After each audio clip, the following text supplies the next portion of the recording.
Hello, gamers. It is me, Oak.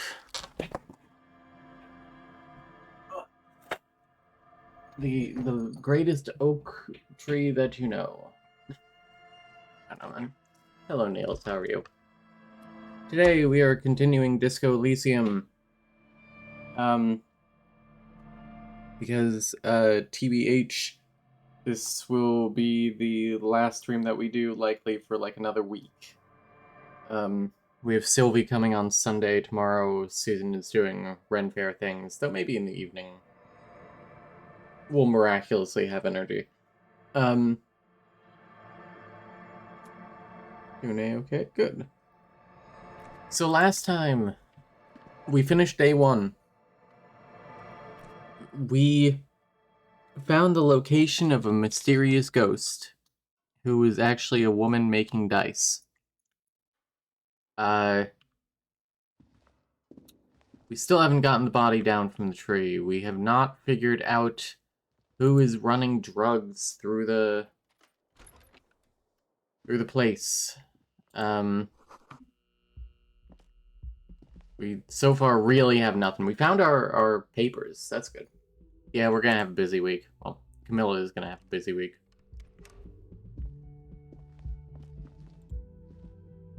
The door. This Kim's room? Still no answer. Still nothing. But let's see if Kim is maybe downstairs. Oh, hey, they're in the room. There's Kim. Also, we get 10 cents per green node looked at now. Morning, Kim. Morning. Looks like we can get to work at once. The union muscle turned up. They look rowdy. We should talk to them. What do you mean, rowdy? I mean ungovernable. Martinez isn't exactly enthusiastic about the RCM being here. They prefer to be policed by the union. These men here, men who drink beer for breakfast, there's talk of an armed wing of the union called the Hardy Boys, who are responsible for state policing. The Hardy Boys?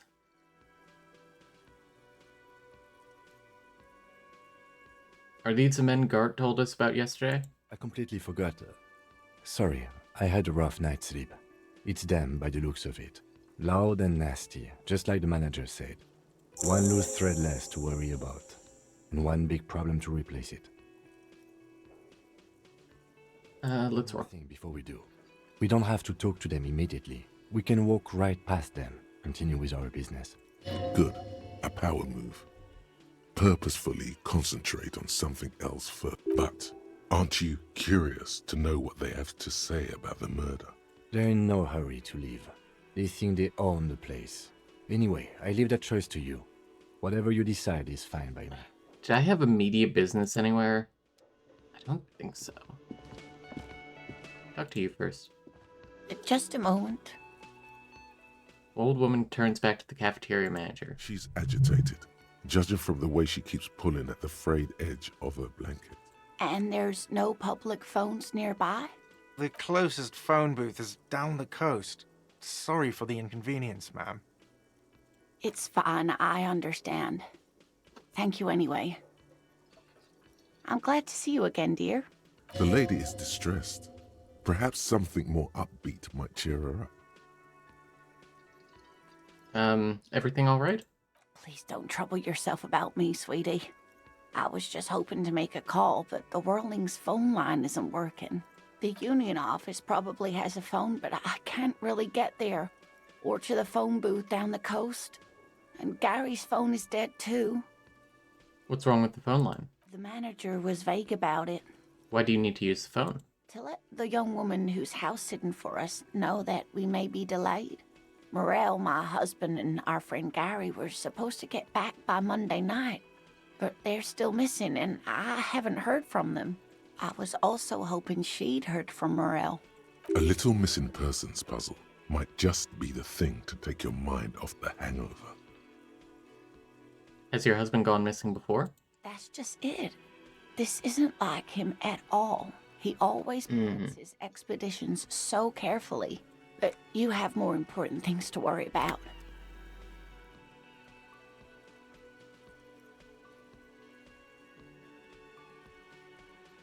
Tell me more about Morel. Looks, character, your relationship. Oh dear. I'm not sure where to begin. What does he look like? Well, his expression is slightly grumpy, but his eyes are always bright and Can you give me skin color, hair color, eye color, height? quite coarse from all the field work, but he's quite gentle. You can't go around Revachol feeling grown men's hands. If you want to find her husband, you'll need more concrete information. It's always a challenge to describe the person you know best in the world. Let's try again. If I were to meet him on the street, what would I look for? Oh, well, he's a bit shorter than Okay. you, but with a larger frame, and he has longish white hair, usually a bit uncombed. You might say wild, even. Wild man. The lieutenant pulls out his notebook and begins jotting down the woman's description. One other thing, he'll likely have all kinds of field gear on him, even if he's not out in the reeds, you know, just in case. I think I have all the information I need. Let's move on. I hope I've been useful. That's all for now.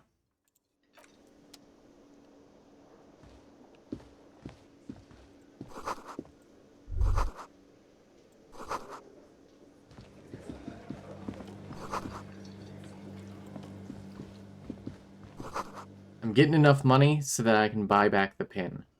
Like, real quick, first thing.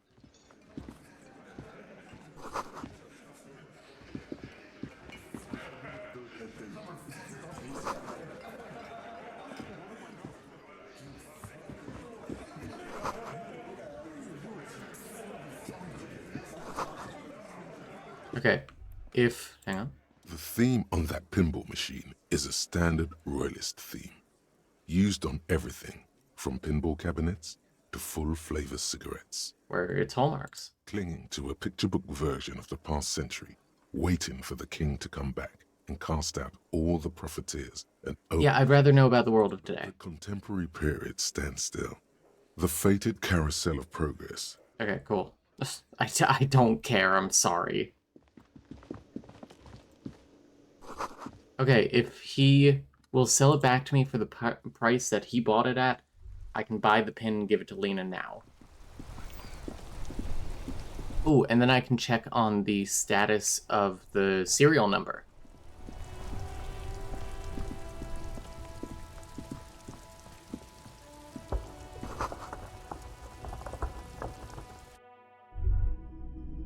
Hey, Roy.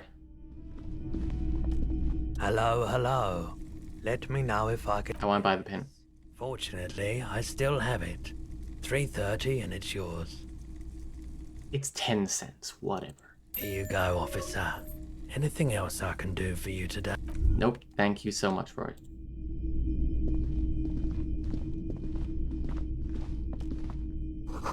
See, I didn't click on all these green nodes for a reason, because this is a sweet 40 cents right here.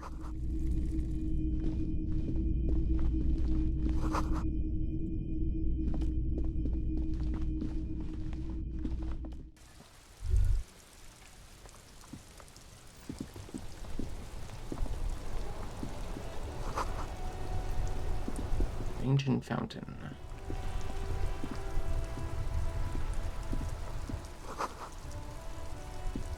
Great tectonic force cracked to pavement.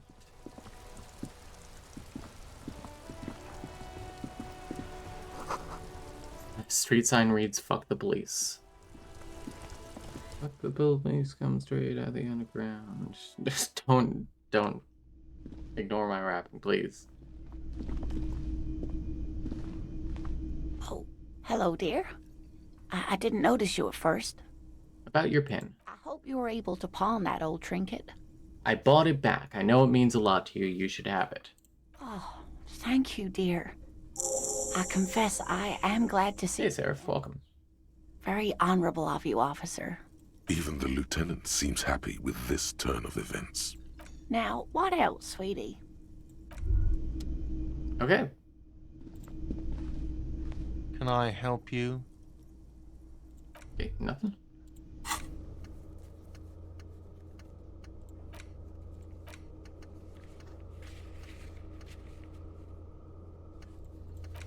Excuse me.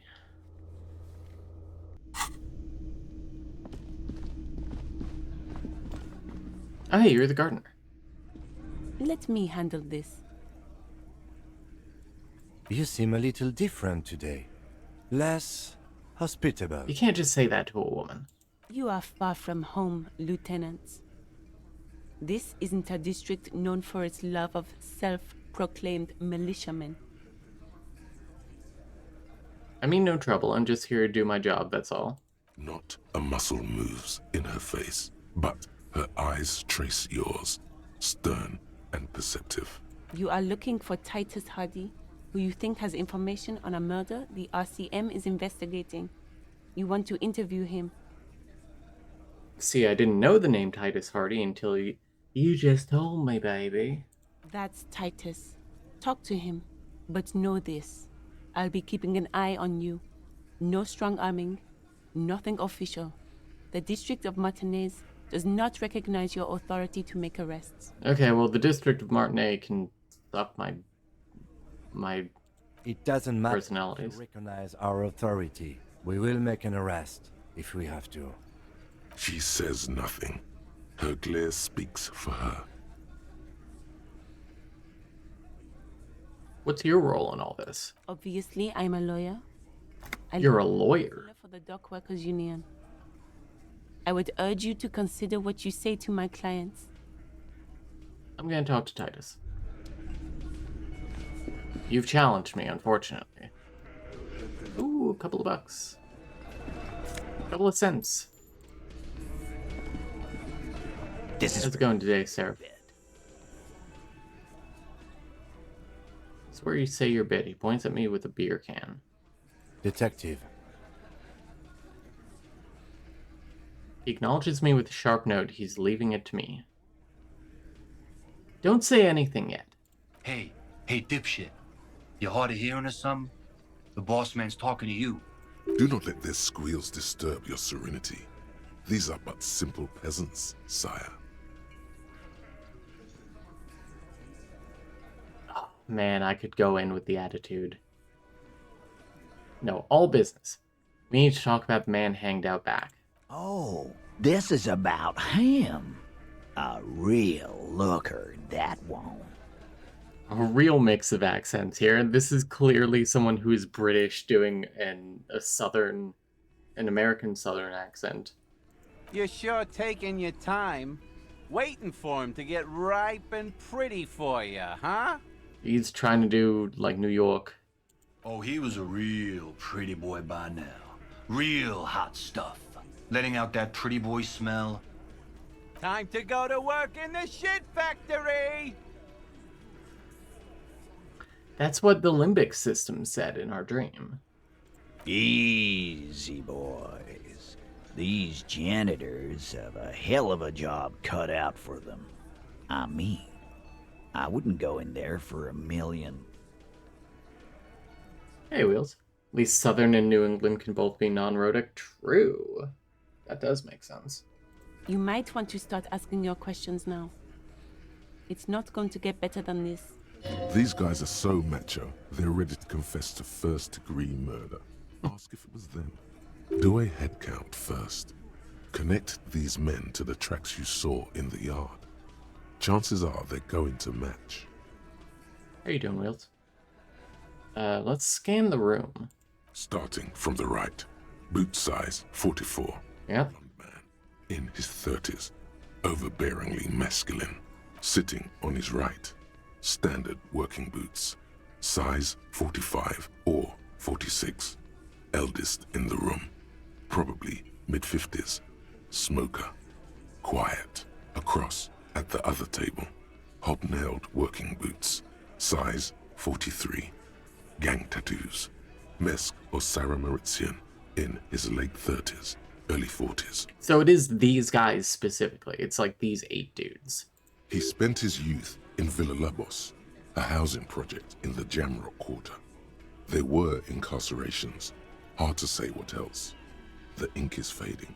And then, standard working boot. Steel reinforced toes.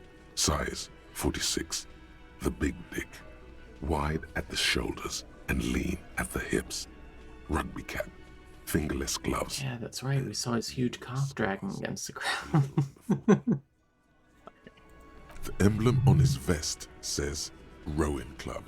A little patch below it reads T. Hardy, Captain. In the far corner, standard working boot. Steel reinforced toes. Size 44. 40-something. Non-alcoholic beverage in hand. You squint. Is that a plectrum? What's a plectrum? Plectrum.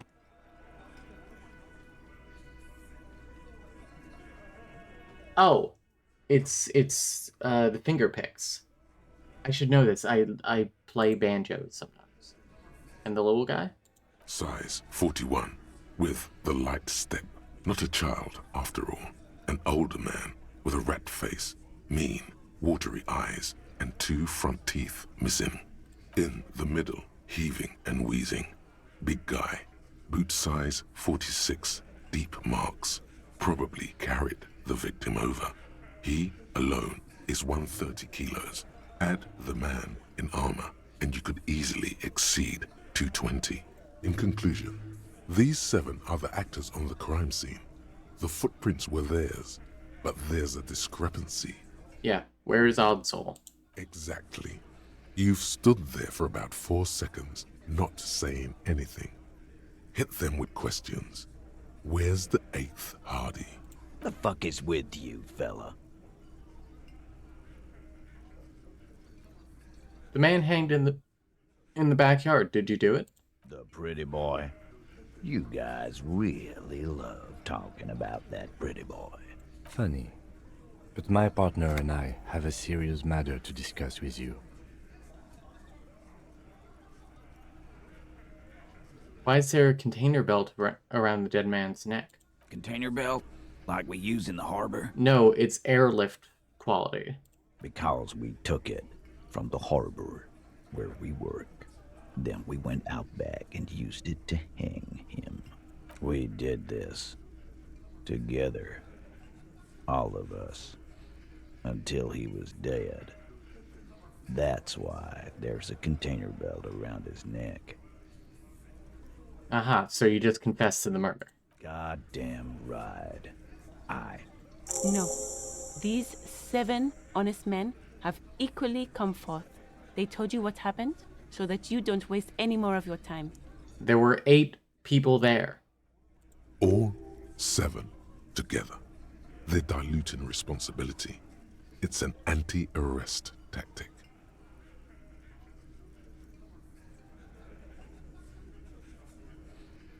Who called the shots that night? Are you deaf? There will be no singling anyone out. You can't arrest a Hardy boy without arresting all Hardy boys. Do you think you could do that? Do you think you could arrest them all? We could all for backup. A trick question. Don't let her lead the conversation. No, seriously, who calls the shots around here?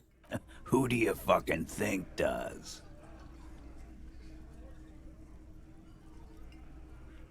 Point at Elizabeth. I thought she did. This is gonna rile them. It wasn't a question, dickwad. How fucking stupid are you? This asshole is worse than... Titus runs the Hardy Boys, genius. That's why we're called the Hardy Boys. Ain't that right, fellas? Is she the 8th? 1, 2, 3, 4, 5, 6, 7, 8. I think you got your answer, Mr. Law. Yes, there are some administrative differences. But on that night, they all acted as one man. Why did you kill him? Why? 'Cause he was worthless mercenary scum. And he stepped out alive in my town. So he was a mercenary, that's it? And he stepped out of line. What kind of mercenary? The kind that shows up when you start a strike. The experienced kind, too. Had Kohoy and Semenine written all over him. Ex-Oranese Special Forces.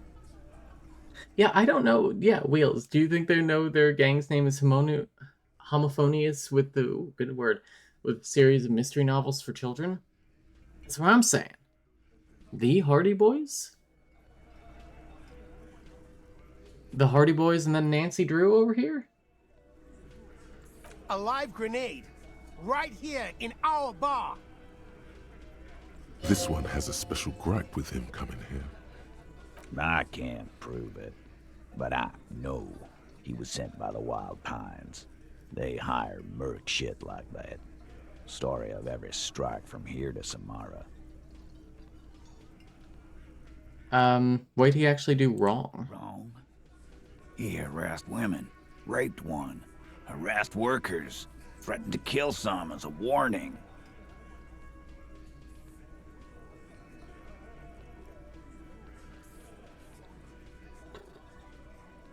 From rape to harassment to threats of violence.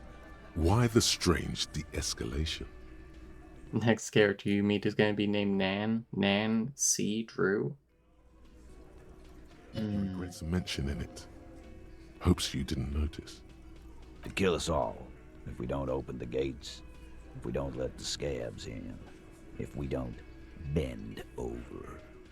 That was before he started coming here. Yeah, he said it was his favorite joint now. Started coming here every night. Drinking, grabbing girls.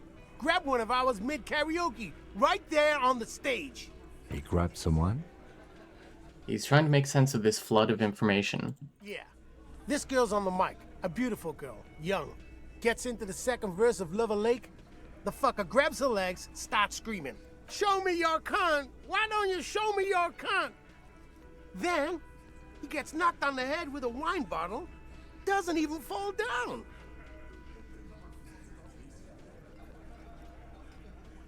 Was this the same girl who was sexually assaulted, raped, you said? Why is raped, like... Why is it... Whatever. Aren't you fucking listening? My man is talking to you. He took care of it. They got the girl out before anything else could happen. Yeah, me and Eugene got her out. Aren't you fucking listening? There's something odd here. Seems like they don't want to talk about that rape Titus mentioned. Why not? This is a serious allegation. Make them talk about it.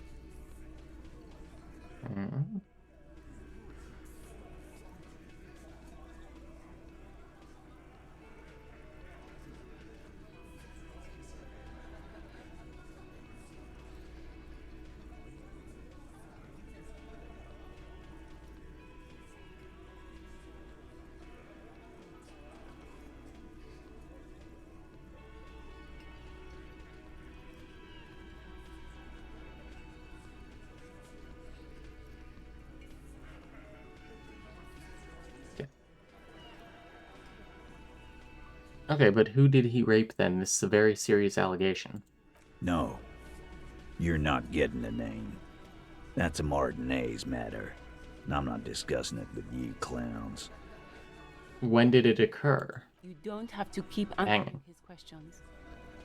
I know, Lizzie. Relax. We killed him last Sunday night. Seemed like a good way to end the week. Or start the week? How long had you known him? Known him? We don't associate with scum like that, asshole. Yeah! Who do you think we are? Quiet. He came around about 3 weeks ago when that Pines cow first sailed into town. Happy?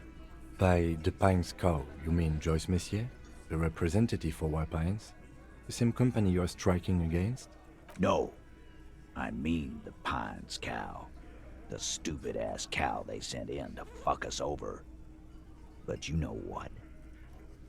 Why don't you ask her about the pretty boy? I'm sure she has interesting things to say when you ask her hard enough. That's enough insinuation for today, Titus. Officer, your interview is drawing to an end. Don't waste your last questions. We know how they killed him, obviously.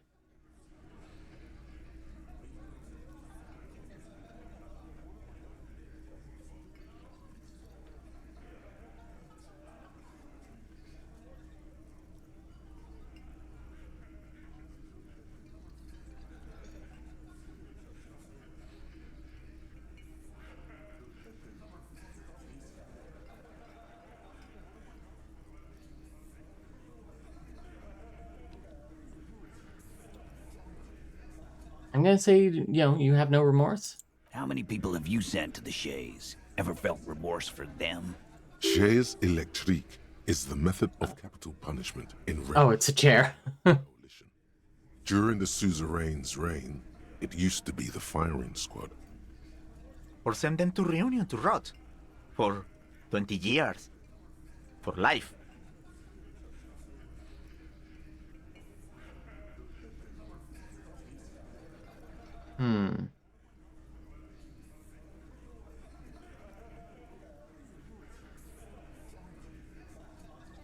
Yes, the classic, I was just following orders.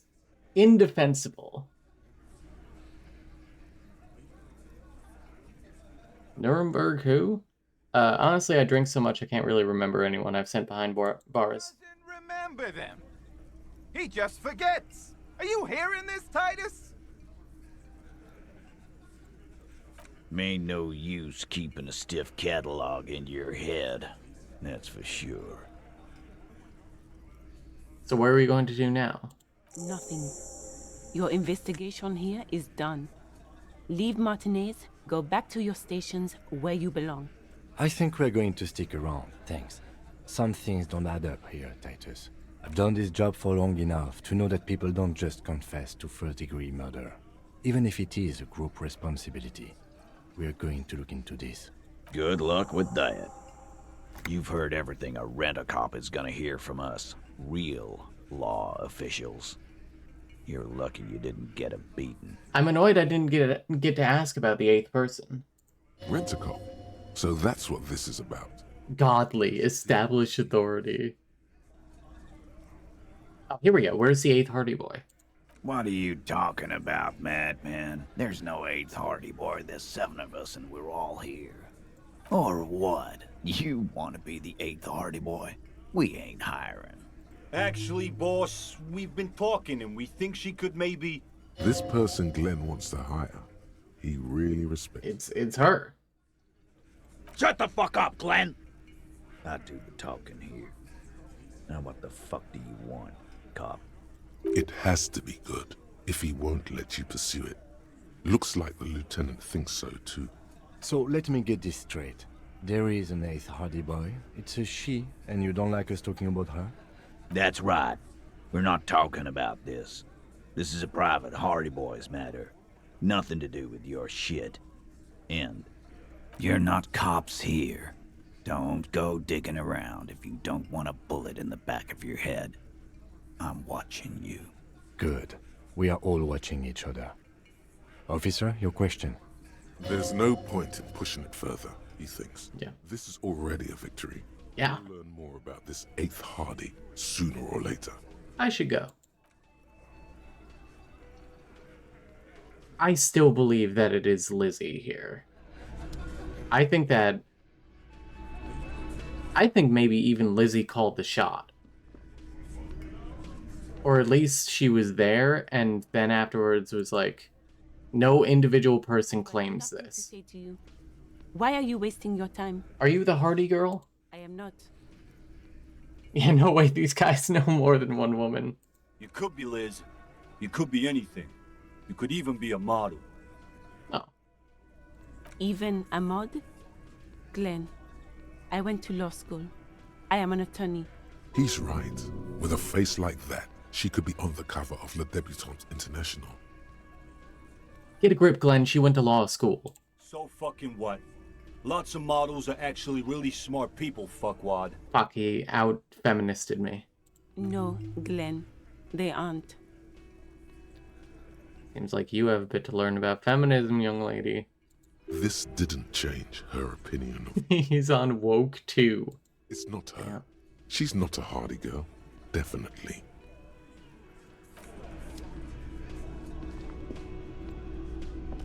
Yes? It's annoying that I can't, like, debrief after some conversations with Kim. Like, I can't be out here and be like, hey, Kim, that was fucked up, right? What do you want to know? Good. Prove your authority to him.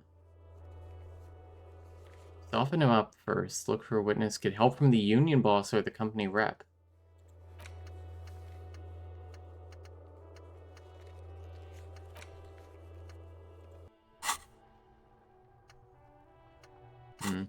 Interesting.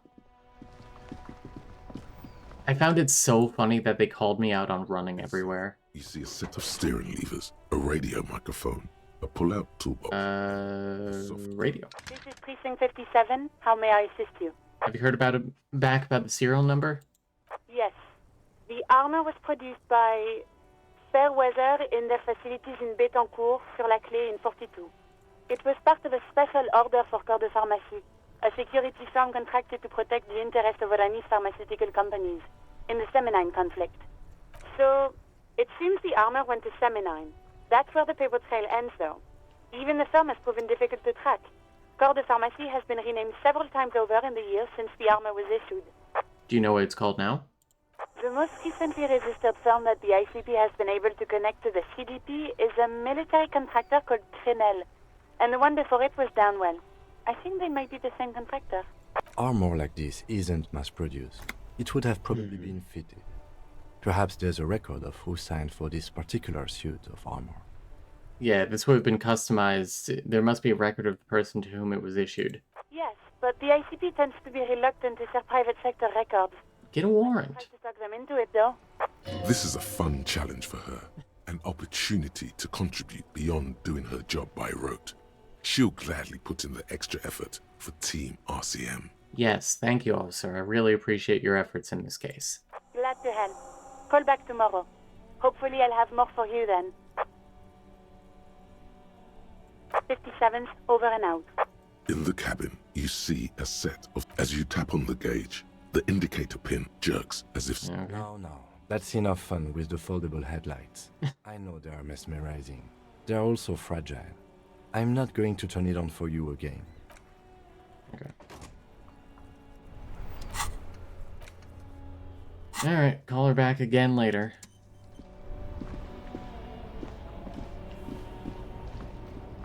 I want to talk to Lady Driver again. Or who we think is Lady Driver. No relation to Adam.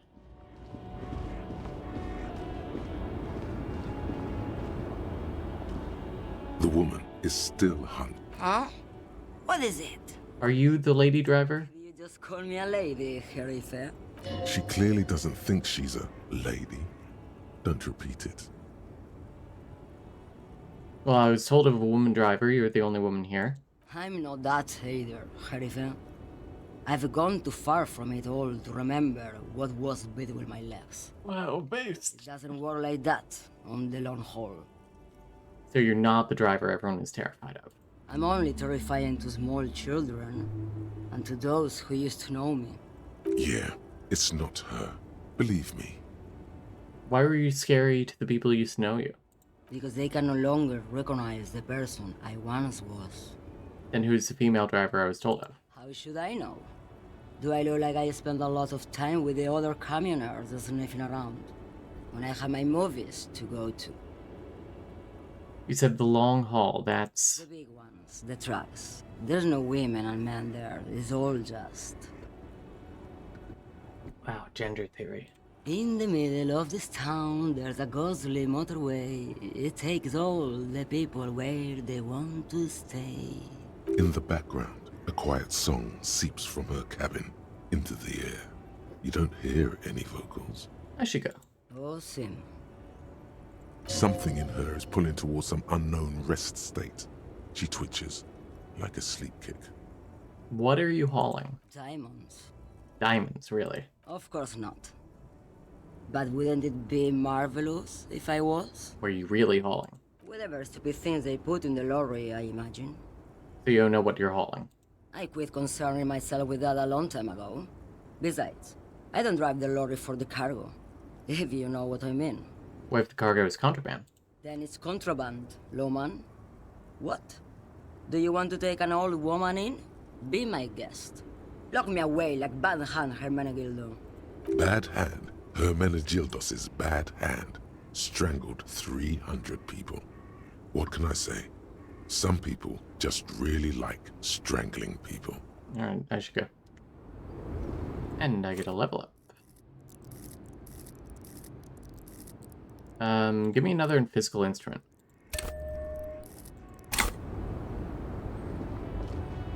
It'd be really nice to punch out Measurehead.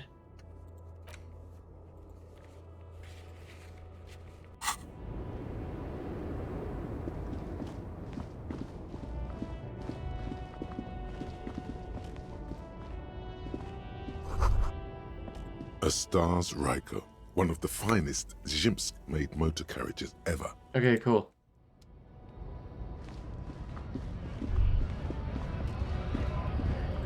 Can I get into his, A lorry stuck in...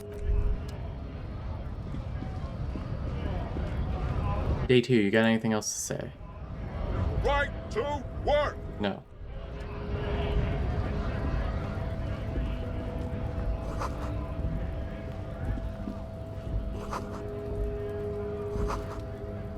Okay. So each of the lorry drivers says, except for the old woman, say that the drug runner is probably someone else.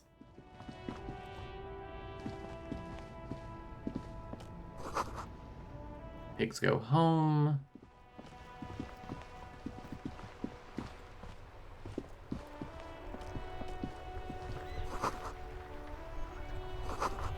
Okay. Wait, who are you? Make my own way. It's all, always have, always will. Oh, I'm so glad that I left all of these. This is money in my pocket.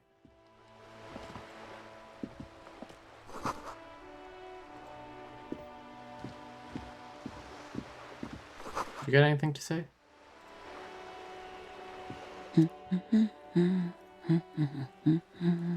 Good one? Good one? Yes? Hello? Who are you? Me? No one. I'm just a working class woman. Just like all you wives and mothers out there. If she's such a working class woman, why isn't she working? Shouldn't a working class woman be working? Not all the time. Right now I'm browsing books. Even a working class woman needs something to read. Good. Good. It is. I'm a policeman. I know you are. Do you need the help of a policeman? What with? Watch her browse books. Her hands move over the book covers. The tips of her fingers look rough, stained with yellow. It seems like she has spent a lot of time at work, smoking. Another comrade. Years of labor are pressed. No, do not give this random woman a hug. She deserves a hug for all the work she's done for mankind. Okay, bye. The woman before you.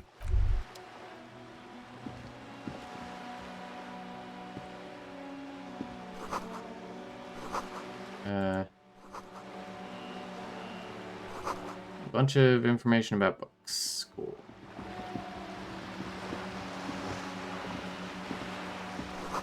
Roundabout North. Cape Side Apartments, Martinet Pier. Broken window? Tibbs has windows. Cool. Thank you, Tibbs.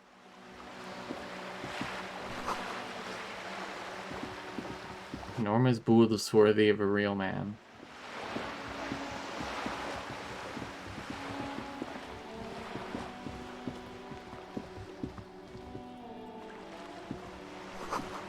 Cape Side Apartments. Just some signs. There's a motorcycle in repair. There's construction here once.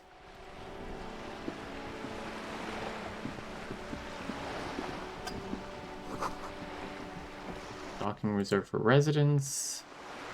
Boat was recently painted. This boat is worth more than I'll ever earn in my life, sheesh. You're back. Good. What can I help you with? I spoke with the lorryman. Word has traveled, yes, but nothing of real substance has said. It appears we are being monitored every step we take, colleague. Did we have any other business here? Okay, I don't know how to follow up on that. What other things do I have to do? Move by authority. Close the waterlock. Where's the rest of the armor? Ask Kuno what he knows. Jesus Christ.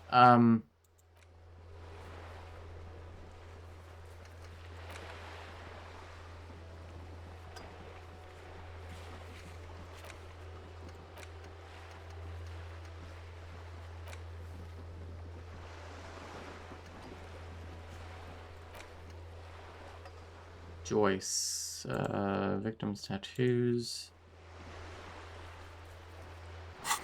Okay. Basically, all my leads hinge on getting into the fucking harbor. Which, because I did not subscribe to Measurehead's race theory, I may be, like, locked out of.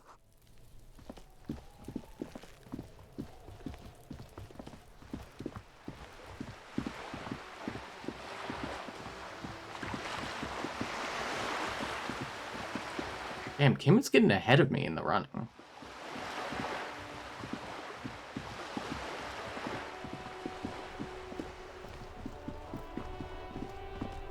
Okay, we'll walk, hello, we'll walk. Walk and talk. And I put another point into physical instrument. Maybe I'll successfully punch him out this time.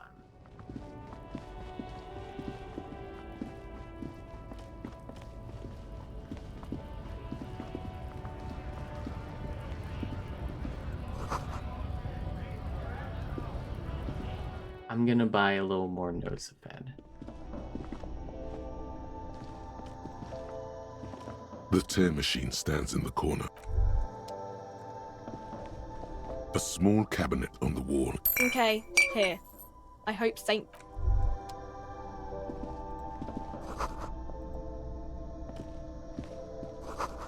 Okay. Let's see.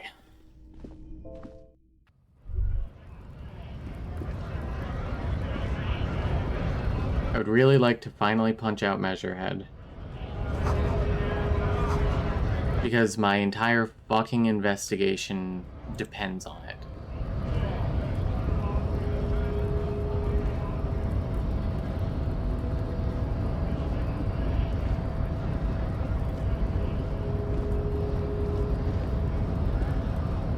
It's kind of currently the thing for me to do.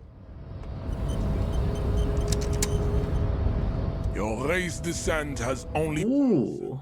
Since I last saw you. You have really let yourself go. Why are you not with the Hardy Boys? I am not the first line of defense. I am the last. In addition, these so-called Hardy Boys are an effeminate clique of bodybuilders. Their company is spiritually degrading.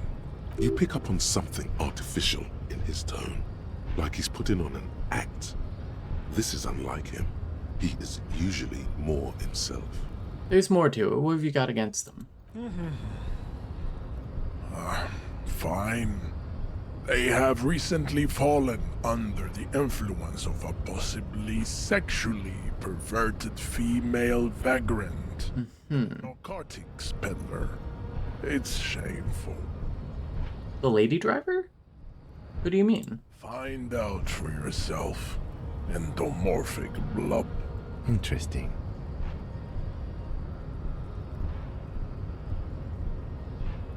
Leave? I like 1 in 3 odds. Has only worsened since I last saw you. You have really let yourself go.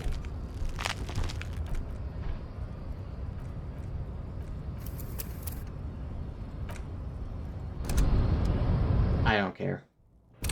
I'm save scumming this one. Your race descent has only worsened. Oh my god. So you have really let yourself go.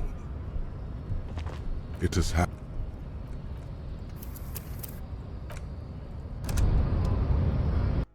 I know I don't typically save scum in this house. Descent has only worsened. Finally. Since I last saw you. You have really let yourself go. Just like that, instinct took over. A solid strike straight into his throat, into the cardiac. My entire investigation hinges on me punching him in the throat. The man is reeling, gasping for air. Time stands still around you. In the distance, the sounds of the harbor are falling silent. All you hear is a small gurgling sound as a trickle of blood appears on the man's lip.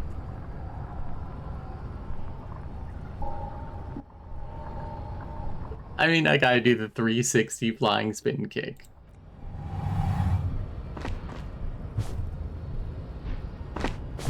Oh my god, he actually did it. The man lands with a dull thump, like a broken down puppet of muscles and sinew. For a moment, he still tries to keep his head up, dazed eyes looking at you with unimaginable surprise. To your left is the button. Just press the button. That's the most badass thing you could do here. As you slam your fist on the button, the man collapses entirely, his head rolling to the side. Looks like you're the new measurehead now. Do not call me the new measurehead. Her voice is surprisingly calm. No one is the new measurehead. Let's go before. Ooh, I got an achievement. Goodest of the good cops. Really get Kim to trust you. I can do no wrong. A buck.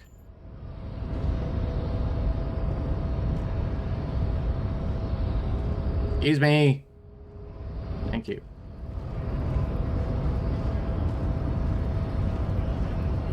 Can I go here now? Is that where I go?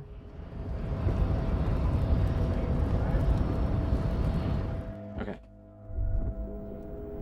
Ooh, so many things to click. Doors locked, cannot be opened from this side without a pass card. Well, I have to talk to the union leader. Every worker is a member of the board. This is the Dewey typewriter. The union logo, demand democracy.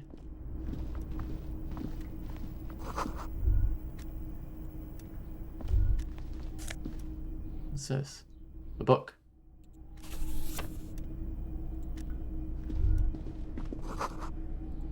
Filing cabinet. Someone left the coffee machine on? What's here? On second glance, someone has forgotten to properly close one of the drawers. It's unfortunate for the union to just leave the paperwork lying around like this. Let's see what's inside, he thinks. The drawer opens smoothly. Inside is a well-organized selection of brown folders. Browse them. Hundreds of documents containing logistical data. Two kinds of transactions stand out. Materials coming into Revachol from the outside world. From Okay, this is our... and even Ilmara. This is our info for Joyce. And the same materials being handed over to companies inside Revachol. Couron, Coal City, La Delta, and Jamrock are listed among the many districts where the imports are being sold. Anything interesting? It's hard to make sense of this thicket of company names, dates, quantities, and percentages. You try to focus, but the lines are getting blurry. I mean, I gotta try. Whatever's hidden here is hidden well. Concentration isn't enough. Ooh, just barely. A trained accountant with a background in logistics would be able to really make sense of it. However, there is a little handwritten note stuck on the side of the drawer. What does it say? It appears to be a to-do list written in large, uneven capital letters. Remember, Leo, Everard's shoes, special whirling borscht, water Everard's plants, sweep office floor, more banners. All items on the list have been crossed out and the note itself is crumpled. Look, Kim, a to-do note with all a list of errands for Everard. Everard Clare, probably. The head of the Debarders Union. One of his aides must have left it. Nothing incriminating here. The special borscht seems a bit odd in the list. Take another look. Remember, Leo, all items on the list. The drawer slides shut.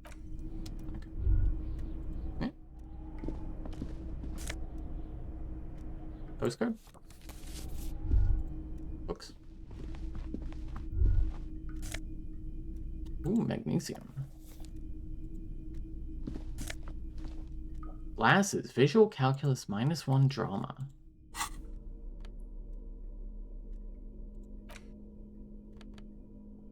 What do my current glasses do? Logic minus authority?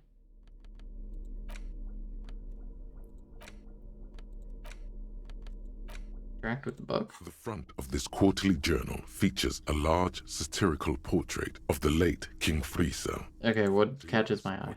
There aren't any full-color pictures to direct your attention. Just after rifling the pages with your thumb several times, yep. The magazine is divided into several sections. Put it away. I can't bear to listen to that. I'm sorry. An imposing combination of a punch clock and a payphone is looking down at you from the wall. A note on the side says, "Tokens unavailable due to strike. Use change." I can spare 10 The cents. machine swallows your coin and seems to be waiting for your next move. Dial a random number. Your fingers run over the dial pad. 005. That's the dialing code for Revachol. 4952, and a moment of hesitation before entering the final numbers. 993. Calling. Calling. Still calling. Then... Video Revachol, 24-hour video rental. We rent 8 and 10mm film for home use. This is Lummy. How may I help you? What is this place? Video Revachol is a 24-hour video rental. We rent 8 and 10mm film for home use. This is Lummy. Do you know me? No. Why did I call you? Maybe you called to extend your rental period? Do you need to extend your rental period? Maybe, but I don't even know my name. If you need any further assistance, you can visit us on the corner of Voyager and Main. I can't help you over the phone. Are we done? Yeah. He thinks you're pulling a prank on him. The call is terminated by the other party. You're left with the discomforting sound of the disconnect tone. Weird. Ooh. Looks like someone left his tarpaulin cloak hanging on the railing here. The white rectangle of the Revachol Citizens Militia is clearly visible on its back. This is your cloak. You can feel it. Lieutenant, I think that's mine. Yes. It does bear the RCM insignia, and we are the only detectives in Martinez. You think I should get it? The service cloak issued to you by your station? Yes, I do. As your fingers touch the tarpaulin, it almost feels like the cloak wants to deliver a message of comfort through your fingertips. I will shield you from the elements and give my life for yours. That's what the cloak is relaying. Okay. +1 esprit de corps and +1 shivers? What does this do? Composure.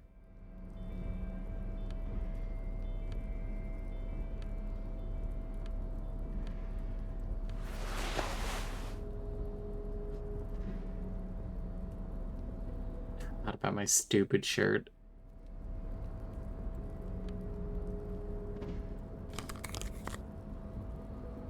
Try this stupid fucking outfit.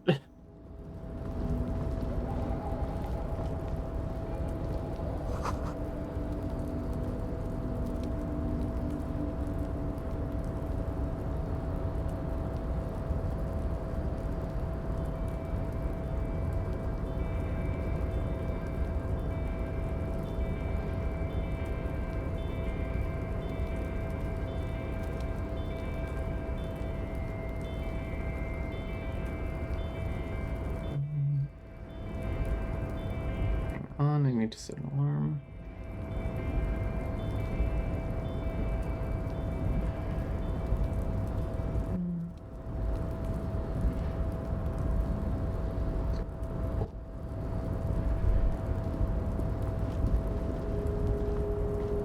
Actually, give me one moment.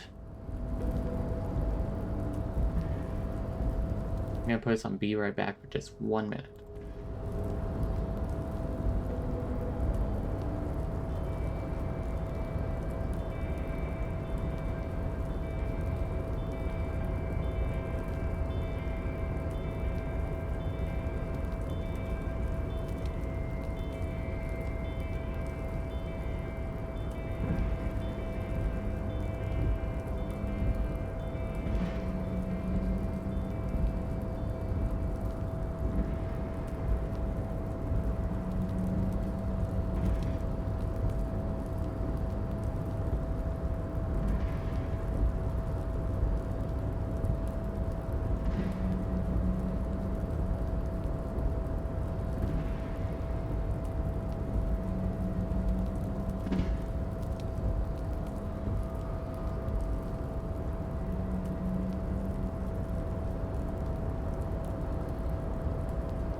Okay.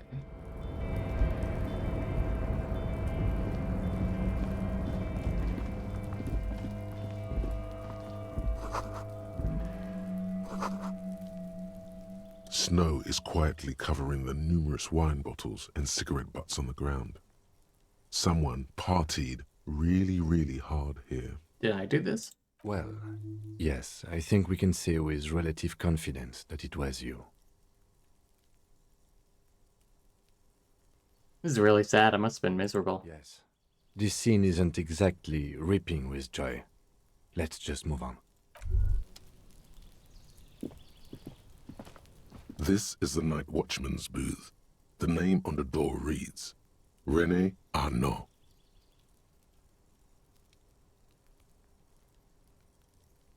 You need to rest. Your body is aching. Getting in here has taken something out of you. Have a seat. So this is where Renee works. I'm gonna look around. If you must. But please hurry. We are pretty easy to spot up here. Nothing incriminating. Who is Renee? Your eye. The cabinets are clean and their sparse contents meticulously organized. There's a framed photograph on the table. Take a picture. It's a black and white photo of a young couple out in a street fair. The man, René, is dressed in a Royal Carabinieri uniform. Oh, is he one of the old men? And very pretty. She is smiling playfully at the camera. René looks like he's about to smile. This photo must be tied to some good memories. Why did you take that picture of René?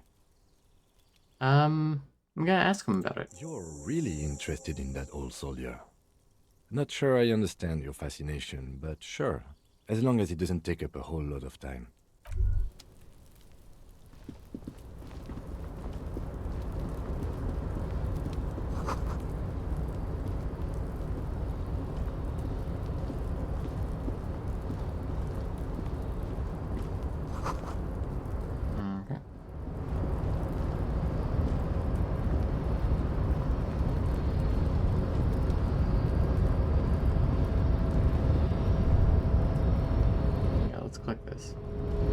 A rusting control panel with several knobs.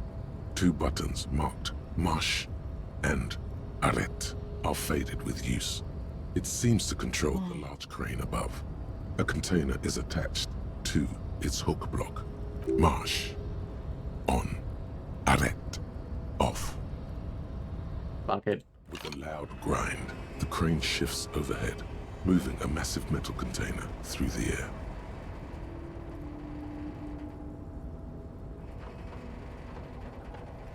Hey, we can walk there. Maybe.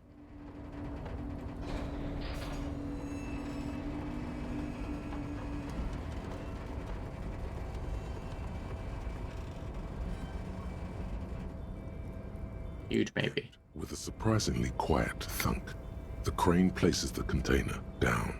The harbor sleeps as the strike rages in the distance.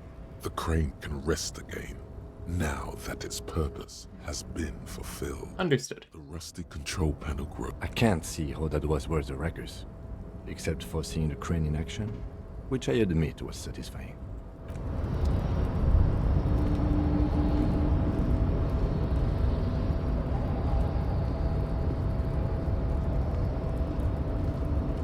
Let's see. $2.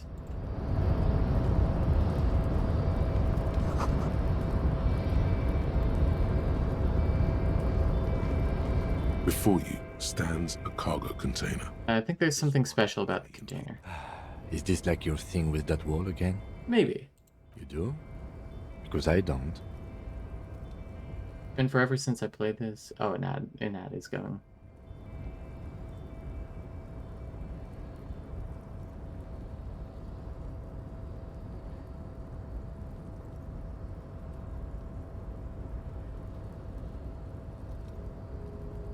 What? Why not? There are a million containers here.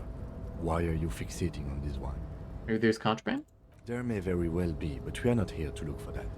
We are not here to interact with containers. We are here to get the body down from the tree. Open the door. You attempt to turn the handle to your left. Okay. The lieutenant considers your actions with some puzzlement. Huh? Nothing to do.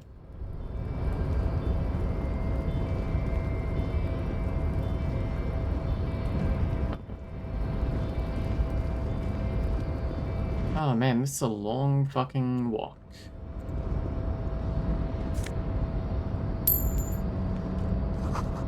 Shipyard is oddly quiet ahead. The great machines are sleeping.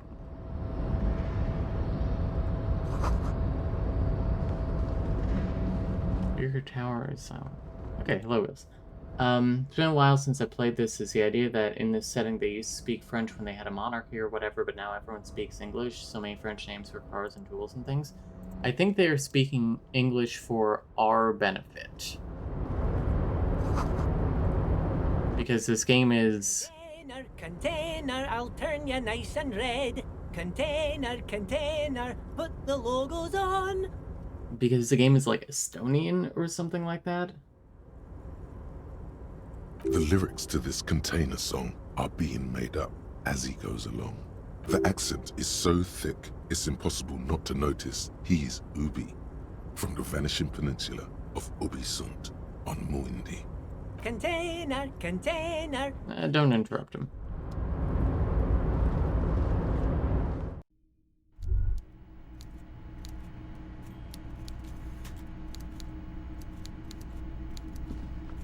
Copy.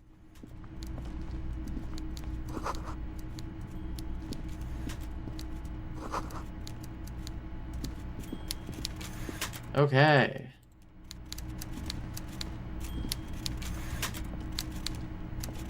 Before you is a walrus of a man, seated behind a large desk. He looks up from his work, not the least bit surprised to see you. With great effort, he straightens himself up in his chair, yet says nothing. Wow, ancient reptilian brain itself is in the chat? Yeah.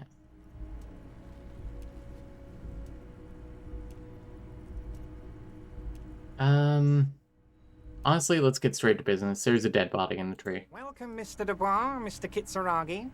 It's good of you two to stop by. Please, have a seat. I'm Everard Clare, head of the Debarders Union here in Martinez. Uh-huh. I'd offer you my hand, but unfortunately my health prevents me from getting up. You understand? He looks extremely comfortable. The tiny folding chair, on the other hand, looks like a torture device. You go ahead, detective. He says, you sit in the chair. Whatever he has in store for you, it can't be good, he thinks. I'll do my best. Forget about that. What's with this Dubois stuff? You're getting some seriously bad vibes from that name. Why are you calling me Mr. Dubois? Please, Mr. Dubois, let us converse in a civilized manner, as equals. Take a seat. I insist. It's nothing. Yes. Yeah, it's our name, we know. To throw you off your game with this Dubois nonsense. Don't give him the pleasure. I don't sit. It's kind of my thing. Very well, Mr. Dubois. I respect a man with strong convictions. The fat phobia is a lot in this game. I, too, have convictions. One of which is that I will not engage with any man who won't face me at eye level. Should you find yourself more amenable in the future, oh my God, gladly resume our conversation. You're no Titan affiliation, buddy. He's got you in a fork. Sit down or leave. Whatever, sit down. Excellent, Mr. Dubois. I can see that you're a reasonable man, and reasonable men can be of great use to one another. Remain serious. So tell me, how can the head of the Debarders Union help a representative of the Revachol Citizens Militia today? I help. The chair you're sitting on has got to be the most uncomfortable chair in the world. It's violating your backside. Oh, by the way, I heard you got a rather rude reception from a certain Lawrence Gart. Some people have no manners, it pains me to say. Gart is his last name? This should take care of that nonsense. He points to a giant novelty check on his desk. It's absolutely comically huge. It should be sufficient to cover your expenses for a few days and patch over your differences with a cafeteria manager. Go ahead, take it. Hey, that's 25 real. That's good money. Think of all the stuff you could.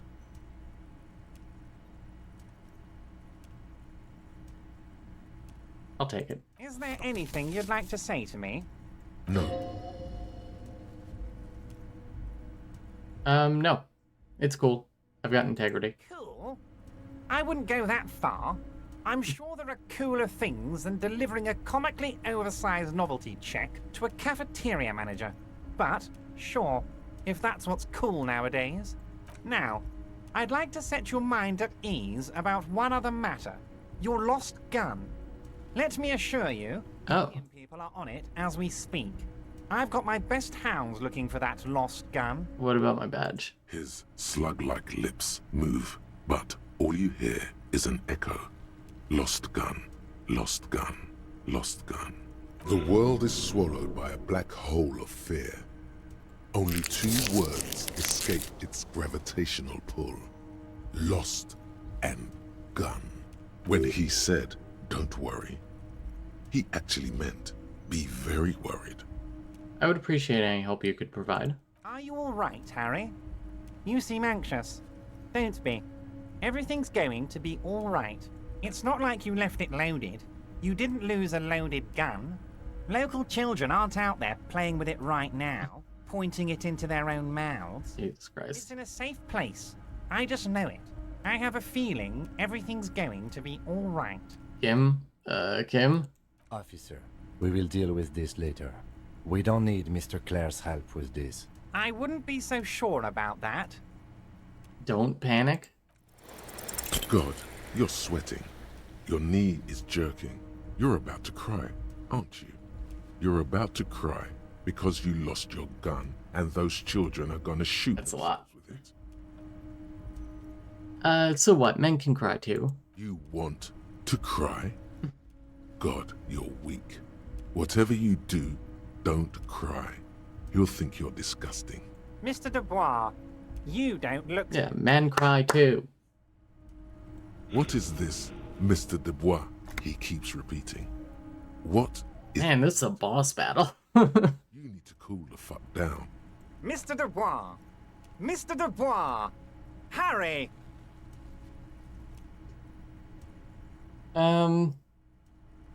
Keeps lying down in the chair like a jello shot. Mr. Dubois, are you okay? Can I get you a glass of water or something? Are you having some kind of medical emergency? Not as long as I have my one notes of bed here. Maybe you could use your hands somehow, in a kind of throw-in motion, like you're throwing that Mr. Dubois act right back at him. I could use a glass of water. What an odd demonstration of... you got me, Harry. I don't even know what. As entertaining as it was, I'm afraid we're wasting our time. And I'm an extremely busy man, as I'm sure you are too. Okay, enough. We are here to ask you some questions pertaining to a murder investigation. Thank you, Kim. Quick, here's your window. Get yourself together and ask him questions. Police officer questions. It is about time to stop embarrassing yourself. Questions will help you regain some of your lost dignity.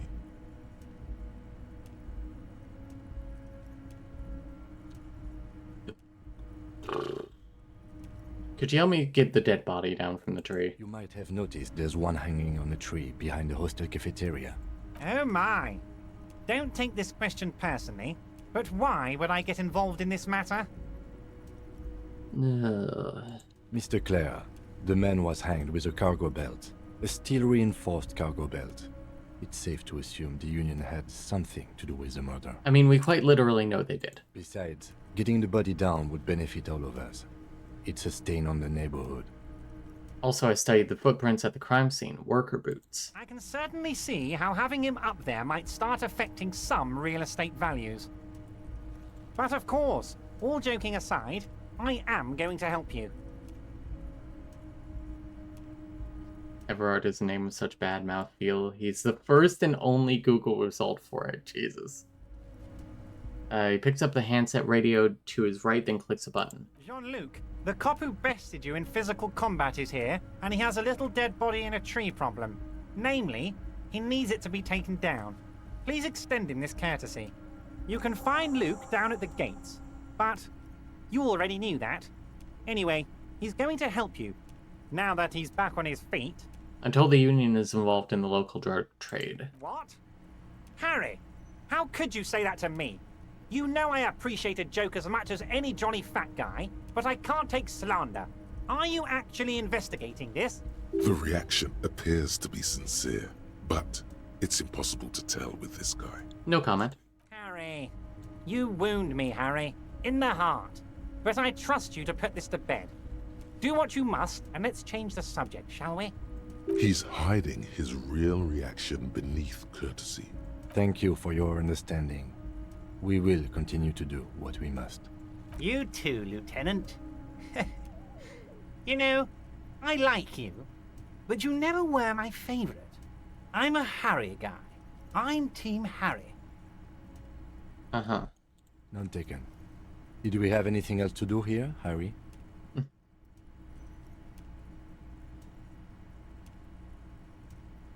I want to talk about the hanging. Tell me more about the Reapers. That's your main thing here. That's why you're in Martinez. I know everything that goes on around here, and I would love to help you, like I'm helping you with the body. Okay.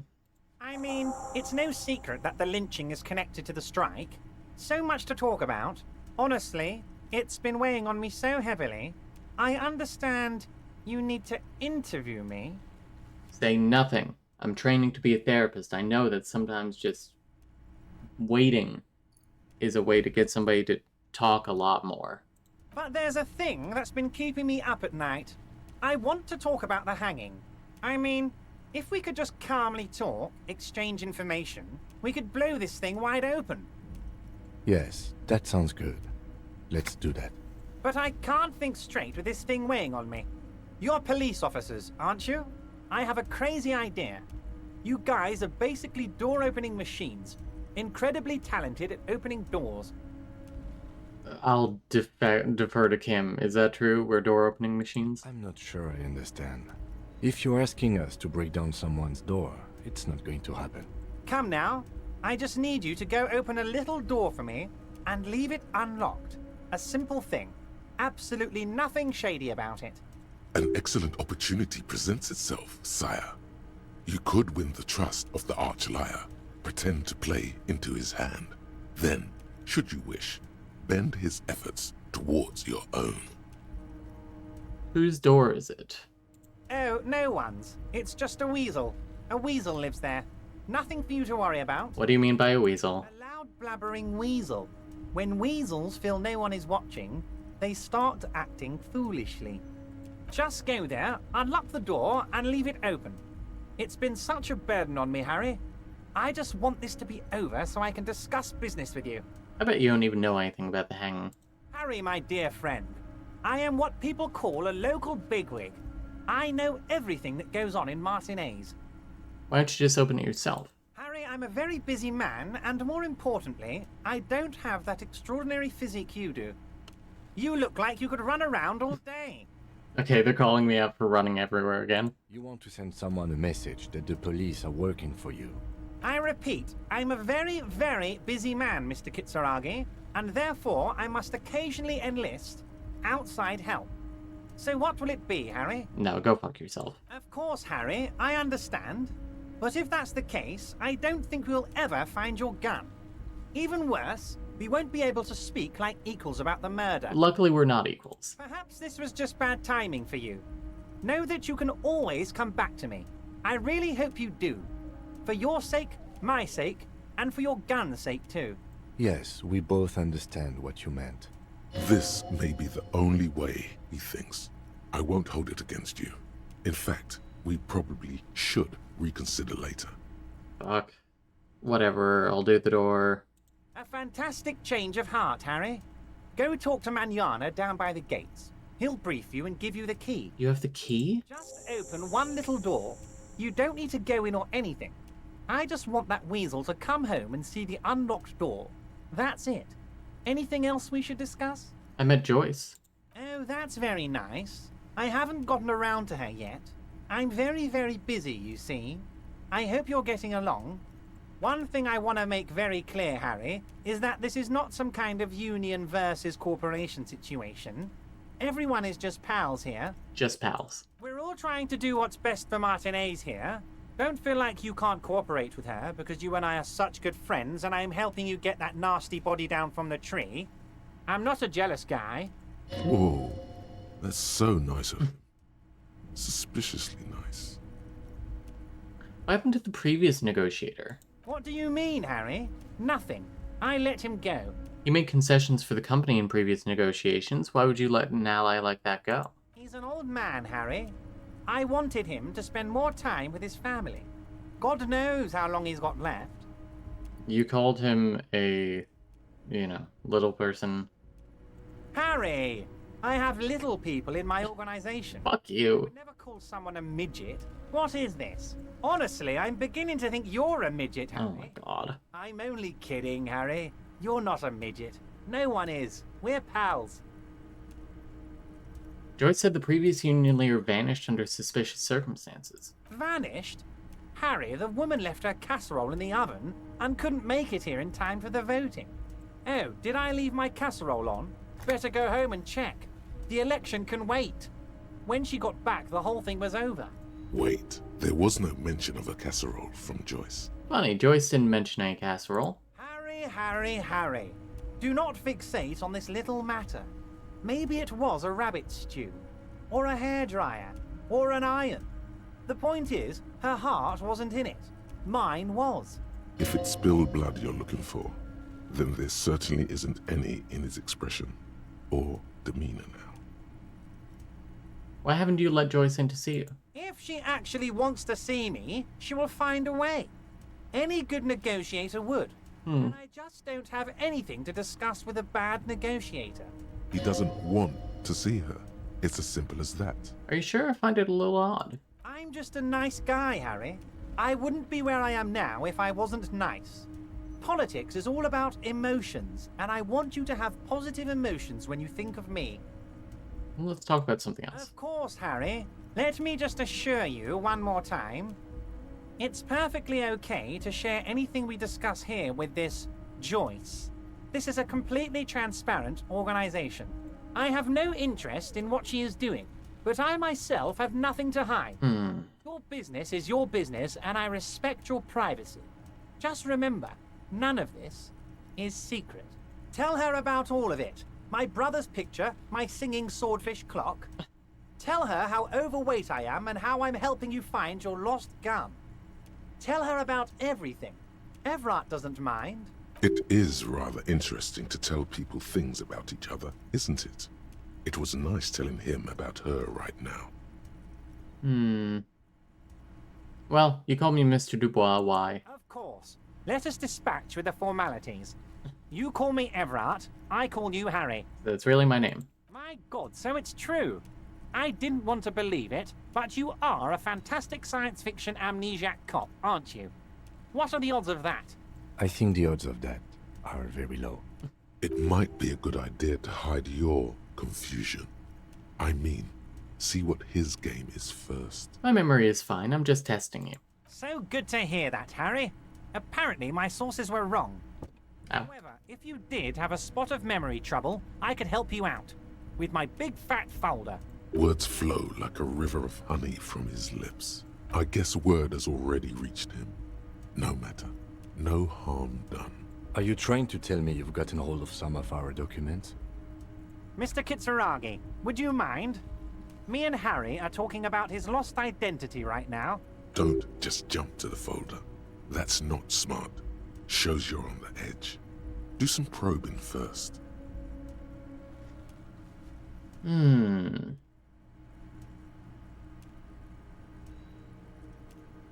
Jump right to the folder. As you look at the folder, Everard covers it with his hand and pets it.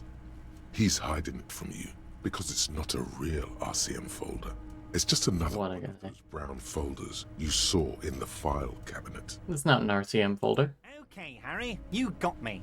This is from the Census Bureau, not the RCM.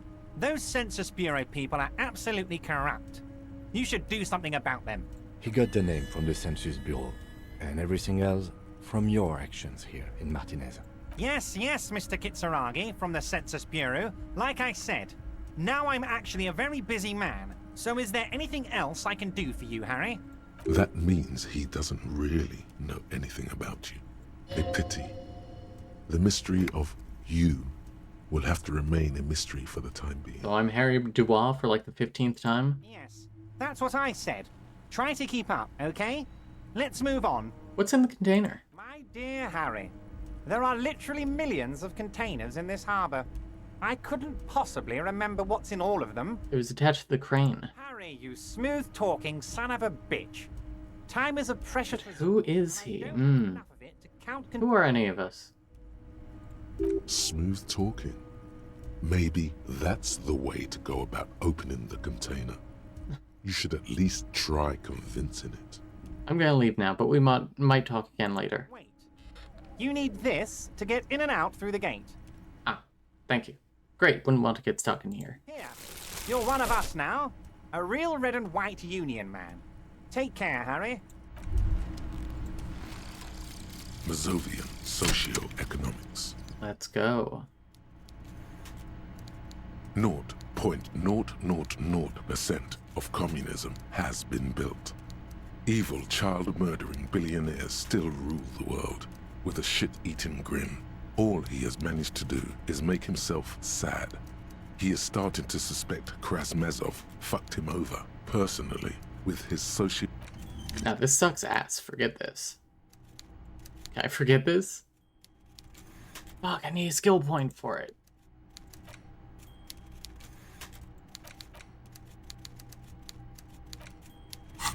Damn it.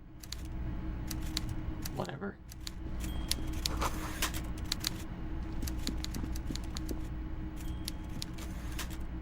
Can I go here? I have to go all the way. Oh my god. This...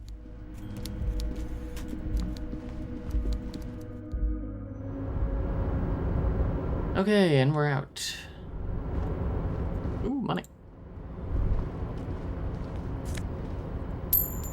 Couple of cups.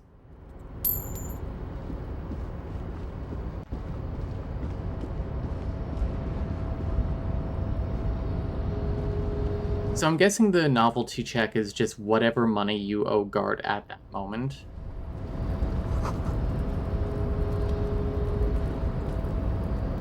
You're back before the cargo container. Yeah. Its drawer has not lessened since you were last here. If anything, it seems to have grown slightly. Persuade the door. Why are you even trying to open a door with rhetoric? Yeah, why am I? Why are you what? Never mind. Are you satisfied, detective? Alright, bye.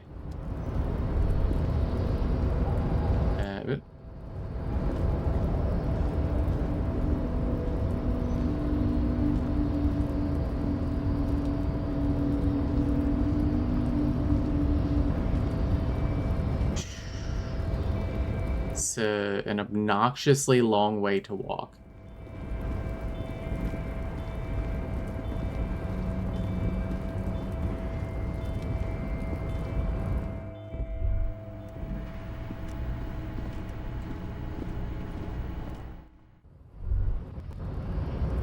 Okay.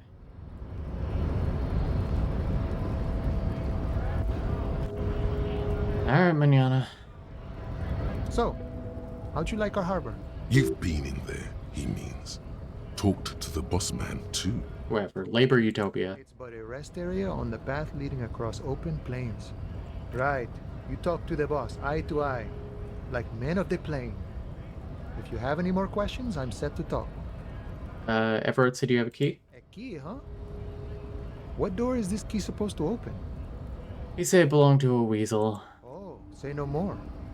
I got you. I got that key right here. And let me tell you, it's mighty good of you to help us out during the strike. Working class solidarity, as they say.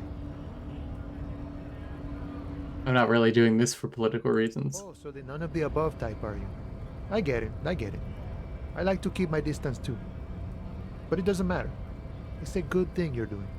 What you're looking for is a basement door behind the greenhouse. That's behind the whirling in rags.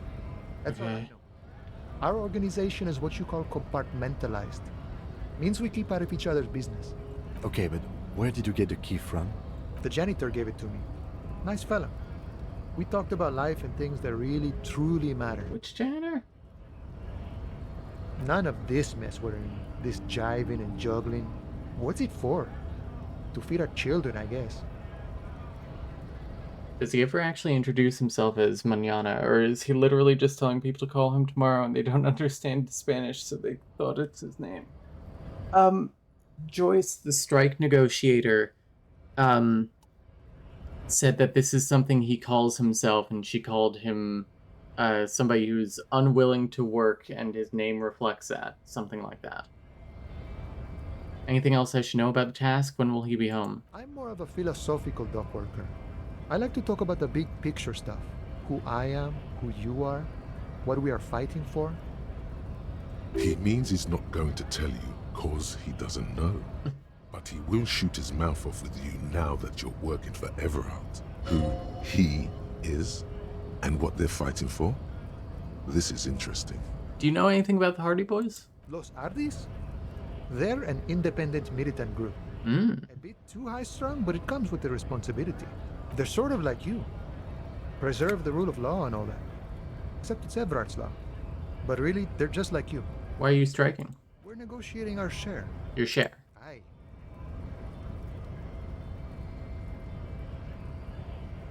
How large a share would you like? All of it. However, right now we want all the harbor workers to be on the company's board, so they could take part in the decision-making process. This seditious talk sounds like communism. Just so we're on the same page, communism is basically wanting to kill the rich people or deporting them to a labor camp in southeast Grad. But don't say that out loud if you're a communist. Boss man Everard, what can you tell me about him? I think it's best you make up your own mind now that you've met him. In my eyes, he is a capable organizer and a decent businessman. What does bossing the union entail anyway? I guess you kind of get to be the village chief. He oversees the harbor, makes deals with the owners or other relevant parties, watches out for his own. By that, you mean corruption? By heavens, why would he not be corrupt? We live in a harsh and disordered world, see? And in this world, the old man is corrupt for our benefit, and we know it. Appreciate it even. He is, personally, not too lavish. This seemed lavish. He is reasonably lavish, sure. That's his prerogative. It's not like you want a saintly demeanor on a corrupt motherfucker. That would be a manipulative illusion. Besides, there are no non-corrupt systems in the world anyway. And moralism is the most corrupt of them all. This man has political theory, and it has not failed him today. Alright, I get the picture. Sure thing. What is this? News of the world? Talk about personal stuff. Get to know him. I don't even know your name. Who are you? Call me Mañana. I'm just a humble harbor worker for the past 6-7 years.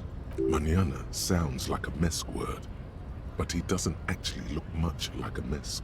Not a given name for certain. It's a taken. He did say the line. Kind for artists, or criminals, or revolutionaries and the sort. An alias, a nom de guerre. Well met, Manana. That's a sweet-ass name. A name worthy of the man who holds his friend. Names are important. Have you had any other names? Plenty to go around. Don't get greedy. Me too. Swipe mine, though. You got your own. So it's a nom de guerre. A nom de guerre would be more like Guerra Mañana. Then he realizes something. Now that we are getting so well acquainted, what's your name? Be honest with him.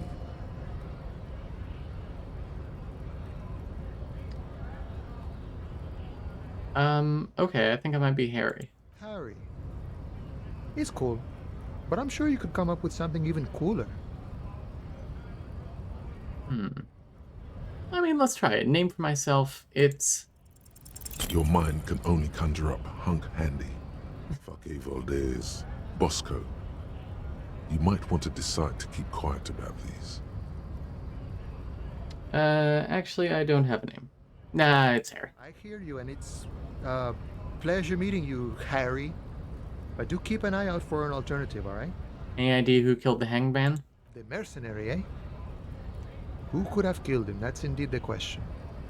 Why even do such a thing? Bosco is the name of drag queen I like. Ooh.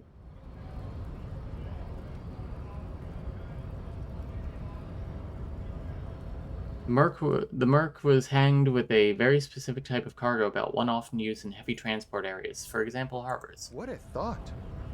Why would noble workers resort to such a thing? Unless they were pushed, of course. Pushed how? Your dead guy was an enemy combatant. Did you kill him? I ain't the murdering type, but that's just me. Large organizations like our union have all sorts of men, with all sorts of skills. He's not lying about not doing it himself. Understood. This has been of limited use. Still, thank you. No problem. I wish the best to you in your search. Sure, I'm glad it's not my search. Okay, get this shit out of... I don't have enough skill points? How many skill points do I need to get rid of it?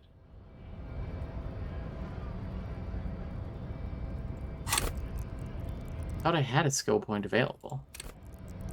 I guess not. Oh, it said level up. Oh, wait, no, I need to talk to Measurehead. Finally get the fucking body down from the tree.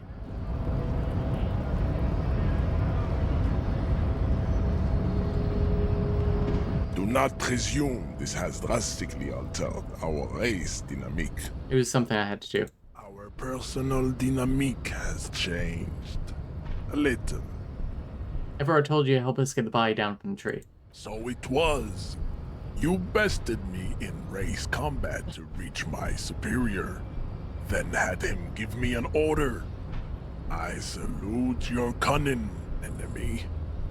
I will go and remove the body from the tree with my bare hands. You're so noble, Measurehead. There's a but. But, while I am gone, someone must stand guard on the bridge. That someone needs to be you. Lieutenant, what if we don't want to do that? This is the uncomfortable result of not taking it on ourselves. I can live with a compromise. If Kim's cool with it, that's fine. He is wise in his childlike way.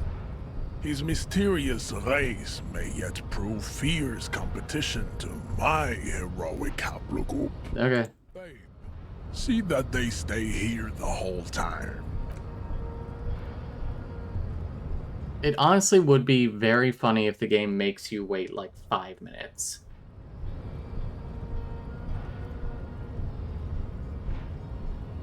Oh my god, the game makes you wait like 5 minutes. Follows Measurehead as he leaves.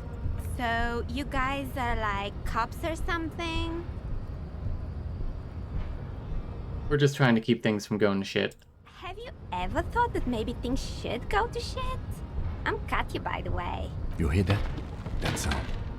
He's breaking something. Yeah, Jean-Luc must be really tearing it up over there. I wish I could see it. I don't. I've seen enough of the dead body already. Look at you! RCM Rent-A-Cops! guarding that bridge like Everard's lapdog. Oh my god. Is this where it's at now? The RCM is for sale. And who are you? What is your business here? Why are your clothes 4 sizes too small for you? I'll work with whoever I want. A shrill laughter interrupts you, echoing across Martinez. It's Kuno. Then, the man turns to look behind him at the behemoth appearing around the corner. Please don't bring the body here. Past him. Oh, thank God.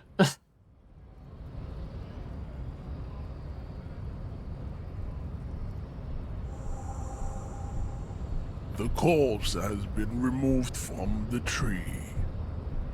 Stand down and congratulate yourself.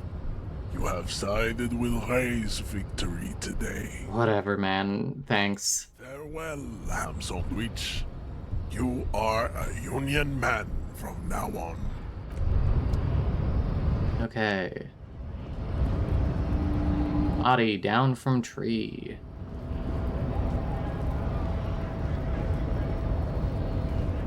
Only took like a day and a half. In-game. I'm not talking to this dude, he's annoying.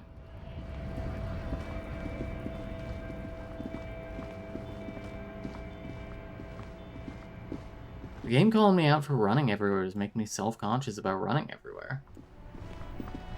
Yeah, it's already been up there a week, I guess, yeah. Oh hey, it's that lady.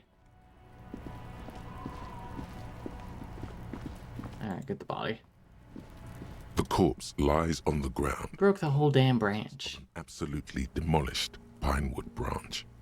It's gently laid on one side. Beautiful. Wipe a tear from your eye. Mr. Measurehead has done a good job. Nothing is too broken or compromised. The victim is ready for a field autopsy. What's a field autopsy? Yes. 1. Oh, a field autopsy. Investigation of the scene. 2. Initial examination of the victim. 3. Field autopsy. 4. Transportation of the body to the morgue. We are on number 3. The RCM's 4-phase murder scene processing manual. The fuck are they on about? Cop's gonna cut his shit up. Yeah, 6-7 Ulk. Don't we have someone else to cut his shit open? It's not about cutting. And no, you and I are detectives. The honorary rank of detective signifies our ability to handle the entire incident chain, from autopsy to cleanup to social work. Honorary rank of detective? An honor and a burden attached to your rank once you've proven yourself able, usually after 5 to 8 years of field work. Mine is lieutenant detective. Yes, I feel like a detective. You are. Your station would not have assigned you on this case if you weren't. Now... The lieutenant adjusts his glasses and takes a deep breath. Thank you. Ooh. Go here and forget Mazovian social economics. Fuck that.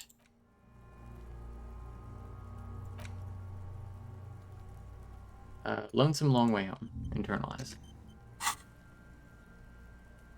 Okay, tell me, who are you, dead man? I'm gone. I could see you're gone, but who are you? I'm a joke. Look at me. There's nothing funny about you. There is nothing funny about jokes either. Who were you when you were alive? A killer. A motherfucker. And a killer. I have another question. Go ahead, Coppo.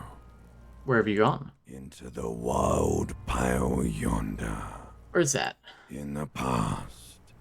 Way out in the west. What's happening? What do you mean? I'm talking to you. It's the power of your... Black frothy liquid starts bubbling on his lips. Imagination. Yeah, man! Don't be crazy! Inanimate objects and dead people can't really talk to you. Your wild imagination is doing this. Ask some more of those questions you love so much. Okay. Thanks, Necktie.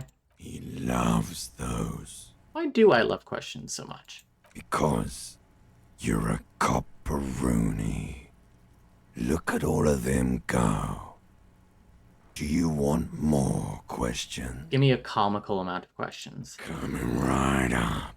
It's not comical. Rooney. This is getting upbeat now. Why do I feel like I've forgotten something terrible? Because you have. Who killed you? Love did me in, Provocopo. It was love all along. Can you ask me a question? Sure, Lobo. I can ask you a question. Why are you doing this? What? Looking at my face, motionless. Looking into my eyes. Standing here. Why are you investigating my murder? This case is all I have. I am all you have. Then you truly lost it all, brother. Let the world drag it all away from you. And what it left, you pissed away. And here we are. Enough. Come back later, Corpo. Amuse yourself with my frank manners and my memento mori features. If possible, also, see me in your dreams. None of this, basically none of that dialogue is written down here. What exactly is a field autopsy? Come on, officer. You know what a field autopsy is. You've done 100 of them. What you do know is, at 18.9 kilometers, the dormant shield volcano, Corpus Mundi. Why don't you know? What use are you? You must have me confused with the Copperpedia. Well, I need to talk to the Copperpedia. You, sir, you are the Copperpedia. Fuck. Do you have another pair of gloves? Unfortunately, no. I have gardening gloves. Maybe they're enough? They're better than nothing. Tell you what, I perform the anatomical side of things, while you will take notes. Okay, yeah. We just fill this in, right? Show him the red field autopsy form. That's right. Okay. 1 second here.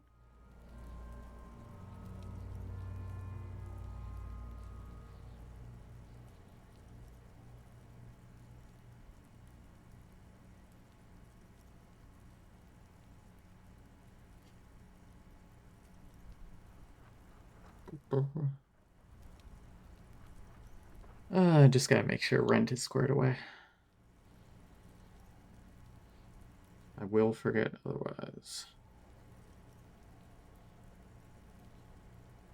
Cool. Alright. Open up the ledger to my field autopsy form. The dead man stares in silence as you crack open the ledger. The bright red paper is covered in boxes and lists, describing the condition of his skin and organs in 3 parts. Above those, an 11-field info form needs filling out first. It begins with... Number 1, assistant. That's you. Right, Harry Dubois. The corpse is indifferent to your scribblings. Just lies there. The next box says... Coroner's case number. KK57-0803.0815. KK equals Kim Kitsuragi. 57 equals Precinct 57, followed by his date, 0803, and time of arrival, 0815, on the scene. He's indexed the case after himself, not you. I mean, he's doing the autopsy. That's because he doesn't want to bring up the messy question of your initials. Just write it down. Next. I'm not getting into a pissing contest. Name? NA. Next. Date of birth? NA. Age? Roughly 50. Okay. Dry 40. The damage is so extensive, it's better to err on the young side. I'm gonna write 42. He nods. Race? Mondial. Fair to olive-skinned, from the Isola of Muindi. This is as vague as it gets. You might as well say whitish. Write it down. The pudgy mess of curdled meat looks neither mondial nor anything other. Sex? Yes, please. The little monster exclaims energetically. Male. Pigs can have sex! Right, male. Nor does he look male, with his pregnant belly and indistinguishable face. Transphobic game developers. 8. Date of death. We're still going with March 4th, 51. Right, March 4th, 51. What else? 9. Body identified by is non-applicable. 10. Case number is the same as the coroner's case. KK 57 0503 0815 listens motionless, with the cargo belt still around his neck. Only one box remains. Evidence of treatment. None. At least not after the initial examination. Okay.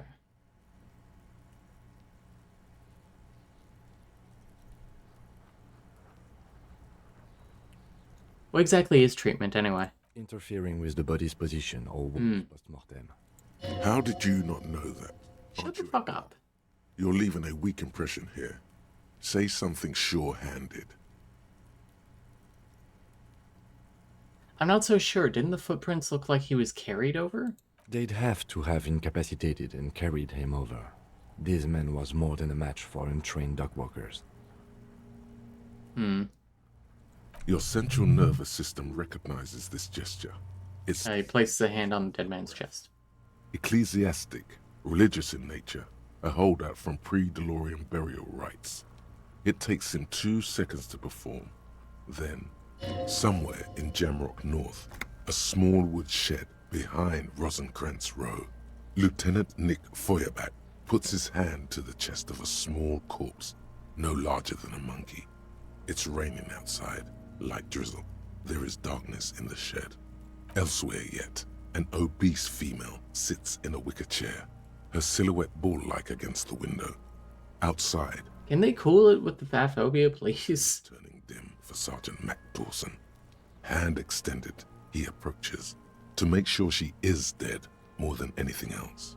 And so, all across Jamrock, Coal City, GRIH, 42 deceased persons found today, 42 stations of breath. We should start the post-mortem. Turn the page. The corpse cannot feel Kim's hand on his chest. It no longer meaningfully interacts with its surroundings. A thicket of boxes and lists on red copier paper tries to answer why. External examination summary. Clothes. The deceased wears armored boots and white briefs. The make of the briefs is Babrodine, I think. Let's see. He turns the body onto its side to check the underwear label. His name was Calvin Klein. It's written on his underwear. See, it's happening. Babrodine, yes. Inexpensive. Size M. Color white. The disappointment is palpable. The red-haired thing was expecting something more lurid. Write it down. The boots are ceramic, vitreous enamel. They are fused to his skin from blood flowing downward post-mortem.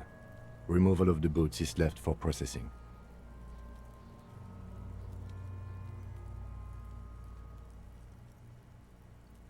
The boot has a serial number. It's E50.100.100. Number is purposely concealed by the design. Plates are in the shape of the alphanumerical. The number is purposefully concealed by the design. Write it down. Tattoos. He stands up, feet planted on either side of the body. The upper torso is covered in a single, continuous tattoo, resembling a map of the night sky. See, I love this. Right shoulder to the heart. The ink is blue and white. When 18 people are in a row are waxing poetic to me about fucking nothing, I sleep. Telling me about the actual mystery, real shit. The assistant has a color photograph of the markings, to be added to the case files as document A1. The photo is taken on the scene, using a Trigat Mini.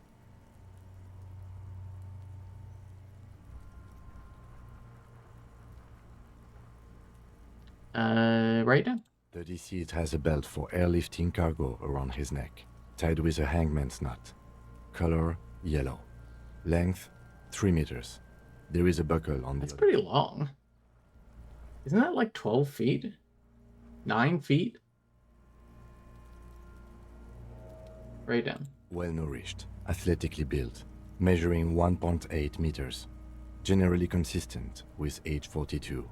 Preservation is good. Ambient temperature below freezing. Hang on, I gotta check if we have peppers and potatoes to add to the grocery list, according to Matt's.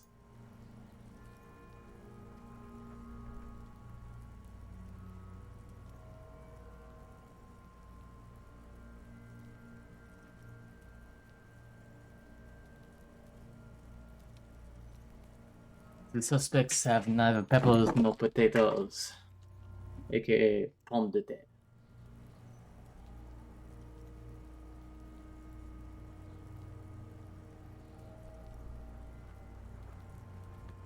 Right down. Body hair is light brown. Distribution is consistent with age. The deceased had male pattern baldness. Hair is combed back, short. I don't know, touch the corpse's hair for some reason. His hair feels wet, soaked with rain, cold to touch. Not that different from a living person after a swim. Stroke his hair. The stench is suffocating. Strands of dark brown hair start sticking to your hand, like thread off a ragdoll's head. Okay. I don't know, keep petting him for no reason. More hair sticks to your hand. Hair off the rain-soaked head of a dead man. There are bumps and dips on the skull below. An alien landscape. There, dead man. You were someone's child. It's all over now. Alright, right short, light brown hair, male pattern baldness. Lividity is consistent with hanging. The head is congested. Contusions are present on the head, chest, and thighs. Consistent with stones thrown post-mortem. Low velocity. Fucking low velocity? You think Kuno doesn't know what you're talking about? Velocity was fucking max. Talking shit about Kuno's velocity. In addition, there are bite marks on the face, scalp, and chest. Consistent with predation. Huh. Right down. Ligature mark. He produces a small folding knife. With the other hand pulling on the belt, he starts cutting into the polyester. The stench is horrid. After a while, it's obvious the material cannot be cut yet. It's steel reinforced. The steel wiring. There's too much of it. We need to remove the belt so we can get to the ligature mark. You got just the right tool for that. The chain cutters. Good thing we got these chain cutters. Always good to think ahead. Now...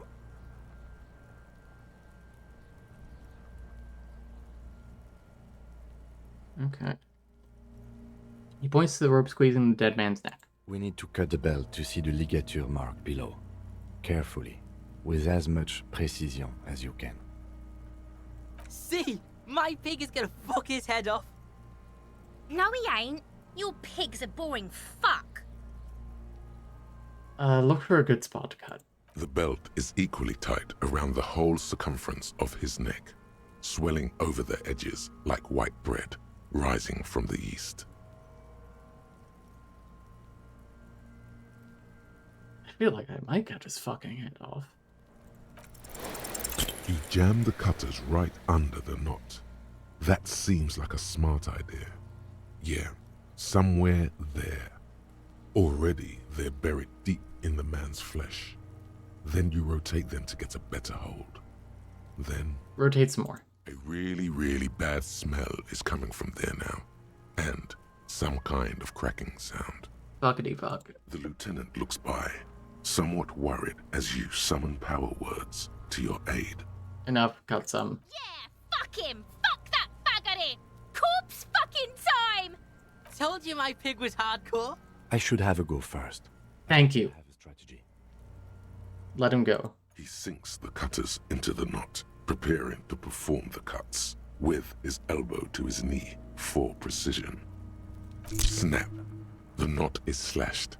Another cut and the belt falls apart like a flower bouquet, revealing the dead man's neck and the dark red ligature mark around it. Here.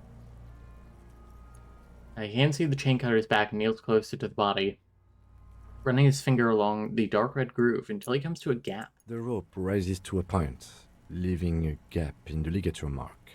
The suspension point is in the back of the neck, on the nape. Hemorrhaging is observed on the skin, above and below the ligature mark. The mark is well pronounced, consistent with a drop from 1 or 1.5 meters. Right down. Chest is intact. Normal contour. Abdomen is protuberant. Pelvis intact. Genitalia... He pulls down the man's underpants, and Kuno's gonna be like, "Oh, look!" No! Let's get out and see! I fucking knew it! This is clearly what they've been waiting for, ever since the autopsy began. It's a little weird. The lieutenant is trying to make it as boring as possible. Genitalia is male and unremarkable. No evidence of injury. Man, I don't know, inspect the genitals. The dead man's penis is average-sized, congested from the downward collection of blood. The testicles are uneven in length, hanging underneath. Okay, cool, write it down. Symmetrical and intact. Upper and lower extremities are intact, but asymmetrical. There are combat injuries on the right hand, thigh, and hip. In addition, I see smaller, residual scars, too numerous to count, covering about 30% of his skin. From wounds sustained over 2, maybe more decades, dispersal and accumulation indicates long and active combat duty. Scarring is extensive, way more than the law officials. We have a real museum here. Of battles, wars. Write down. Last item. Hands. He takes the man's right hand in his, inspects it, then moves on to the other hand. Pick up the hand. His flesh is cold, icy. Thank you, yes. Pleased to meet you. Where are you from and what's your name? I'm from... I'm only fucking with you. I know where you're from. From Cappadocia. And your name is Il Corbo. What can I do you for, Il Corbo de Cappadocia? It's good to hold your hand. Did you like when I stroked your hair? I did, Kobo. I did. Reminded me of when I was just a small boy, before this happened to my face and my body. You did me a kindness there. We should do this more often. Be close like this, I mean. Hands are clean. No sign of injury from struggling. Were we expecting any? I was. Maybe I'm just not seeing them. Honestly, this stench is making it hard for me to think at the moment. Right down. Ooh. That's all for the external. Well done. What next? He buries his face in the sleeve of his jacket. Internal examination, summary. Central nervous system. I have nothing. Do you have anything on this man's central nervous system? Of course, there is a moral to be drawn from it. A moral to this story. Nope. Musculoskeletal. Purge fluid is coming from the mouth. Not injury related. Eyes and tongue protuberant. Hyoid bone. Let's see. Should be broken. With his eyes almost closed, the lieutenant puts his hand on the dead man's throat and begins to massage it, gently. A rotting smell erupts from the mouth. Purge fluid runs down his lips, black and viscous. Yeah, jack that fucker off! That is not how you jack someone off. The hyoid bone is fractured. The rest of the musculoskeletal system is intact. Unremarkable. Write it down. Respiratory system. Back hunched as if in prayer, he begins to pry open the dead man's jaws. He stops to exert more force. Both hands are used. Oral cavity shows no lesions. The victim has received dental implants, possibly after a combat wound. Mouth swollen. Hemorrhaging present in mucosa of the lips and mouth. Look inside the dead man's mouth. No scream. No sigh of relief rises from the darkness inside. It's humid there. Sickly sweet air, unlike anything living. You feel like you're about to throw up again, straight in that mouth of his. Write down. Hepatobiliary. NA. Why, don't we have anything? Are you a hepatobiliary expert?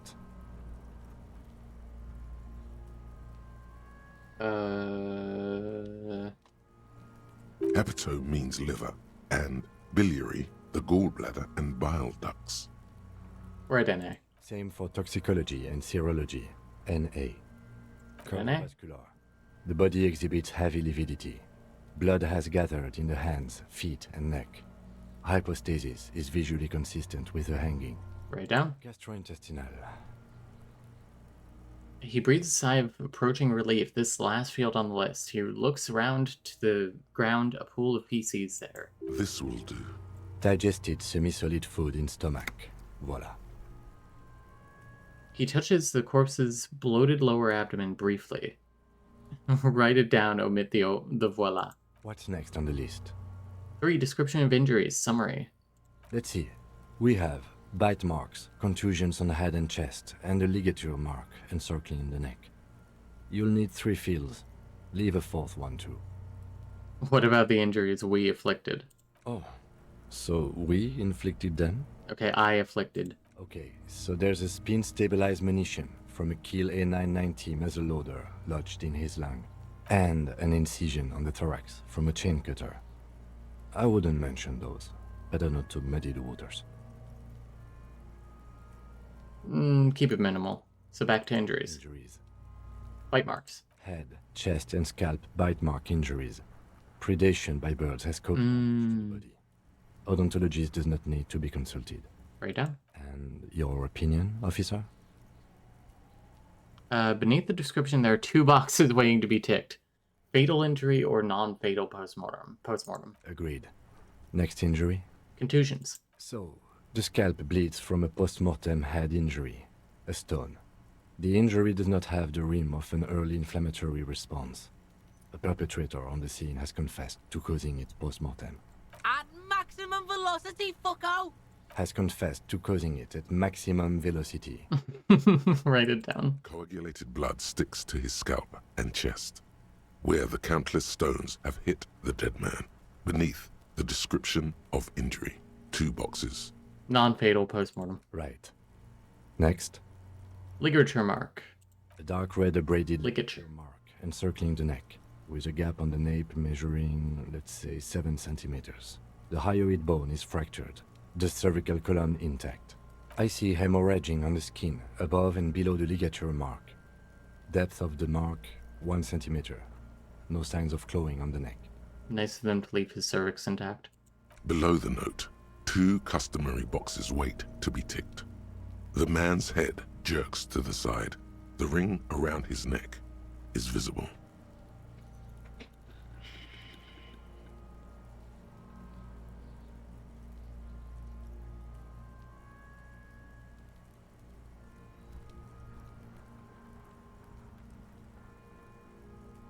Is this the fatal injury, or is it something else? No, it has to be. They like drugged him or something and then hanged him. Fatal injury. That's it. We have established cause of death. It's not much, and it leaves much to be questioned. But it's a start. Let's wrap this up. I pronounce this field autopsy over. Nice. First, how'd it go? Well, we established probable cause of death. Some would say that's the goal of an autopsy. What else? We were thorough with the list of injuries, too. We described them all in detail. What is there to say? Given the circumstances, it was a professional field autopsy. What now? I need a copy of that autopsy form. Then I will drive him to Faubourg. Rip out a copy. For processing. He looks at the dead man one more time, then at the slip of red paper in his hands, then at the corpse again. He's thinking, did I miss something? I'm sure we didn't get everything. There's always something. I'll try it. You run your hands over the victim's cold body, his limbs, his torso with its swollen organs. Maybe you should be more thorough. I give up. The corpse seems to yawn contentedly. Do you think we missed something? You can't shake the feeling that there are more secrets concealed in the flesh before you. I've got a gut feeling. Okay, well, we are in livor mortis here.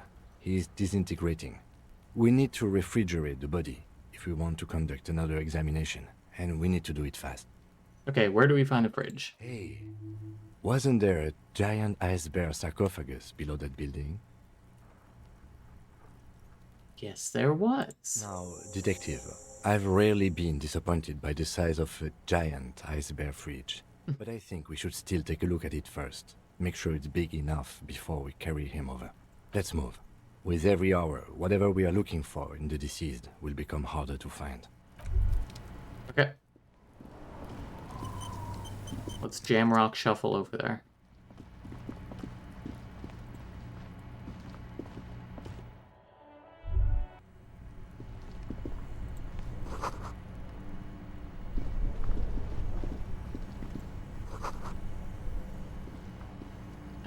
Frozen ice cream maker.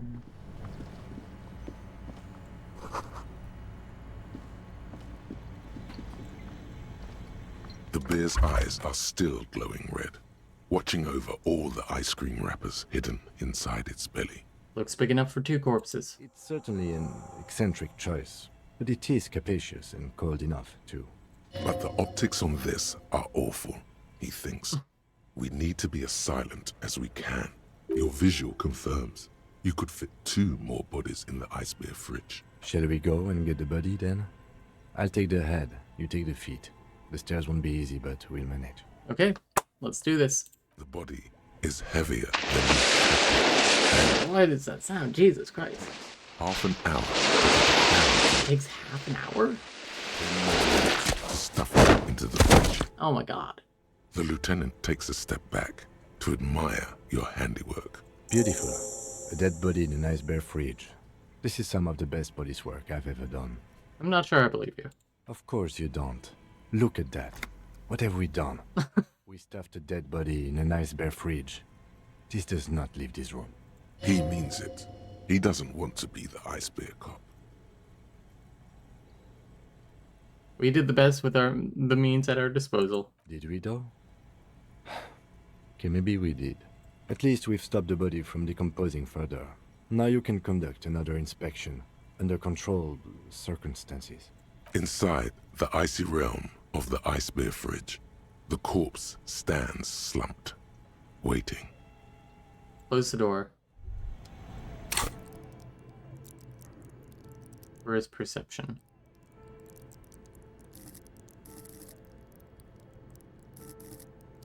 It's so low.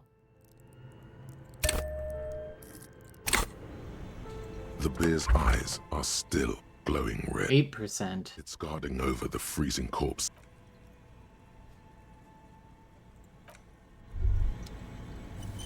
I gotta know. Eyes are still glowing. You touch them.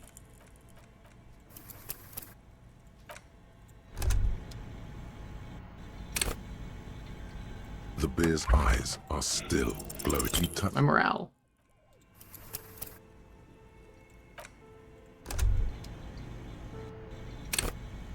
The bear's eyes are still glowing.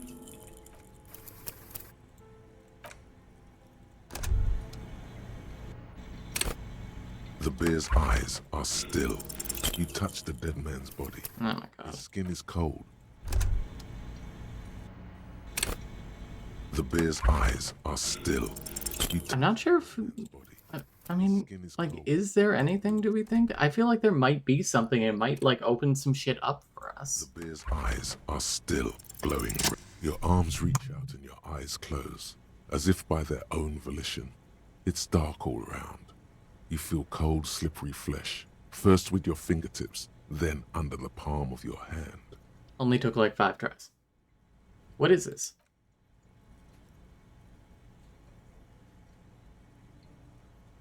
His face, his cheeks, his nose, his fat, swollen lips. Like a spider, your hand crawls over his features.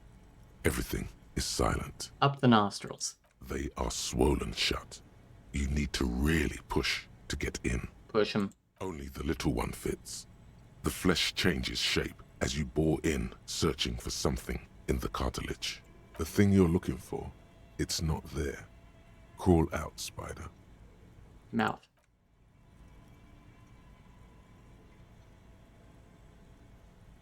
The oral cavity is cold and moist. A ball-like tongue attaches itself to the base of the mouth. lolling around like a scallop. You're on the right track. Play with it, this feels right. The tongue moves freely in the cavity. The mucus of the mouth is slippery, delicate to touch. From the soft meat, teeth are budding. Hard pearls of bone in the gums. And in the back of the mouth. Can you feel it? You're so close. Rip his jaws open now. Look in. Open my eyes. A vision of black and dark red death, pried open by your naked hands and studded with teeth. Looks like he's laughing. Death fumes rising from the throat, and there, in the back of his mouth, above the bell of the uvula, right in the soft palate, you see a hole, barely visible to the human eye. It is swollen shut, almost vanished. No larger than 0.4 centimeters in radius, the edges appear darkened. An abrasion collar. This is what we're after. Abrasion collar. Abrasion collar. There's a pen in his hand. His notebook is open at the copy paper. Touch it. A black trickle of liquid runs into his throat from the wound. Put my finger in. Your index fits right in there. A tight tunnel of flesh opens up. Tissue damage. Wide enough for 2 fingers. As you push both in, you reach through his mouth, right into his brain stem. I mean, feel around. The basal ganglia feels clumpy. What entered here has torn apart his reptilian complex. This man will never sleep again. Never wake. Thanks, conceptualization. Your fingers slide into the remains of his limbic system. There is no resistance. It's gelatinous. The slug-like structures are damaged too. The tearing extends deep into both hemispheres. This is what he used to regulate his emotions with.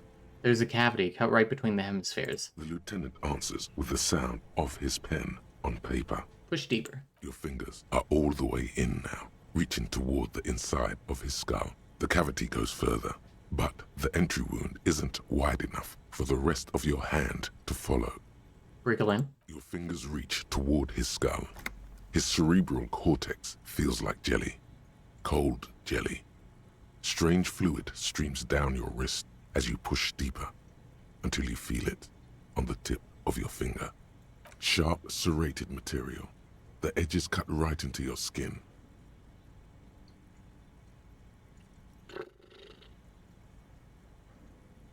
Inspect the skull first. There's a tiny crack. A protrusion in the cranium, right in the back of his head. Your finger must be pointing straight at it, from the inside. The object that is in there stops just short of the skull, in the encephalus, knocking this tiny fracture into the cranium. We have the makings of a very small exit wound here. I feel a solid object right under the skull. Can you get to it? Fish it out. 72.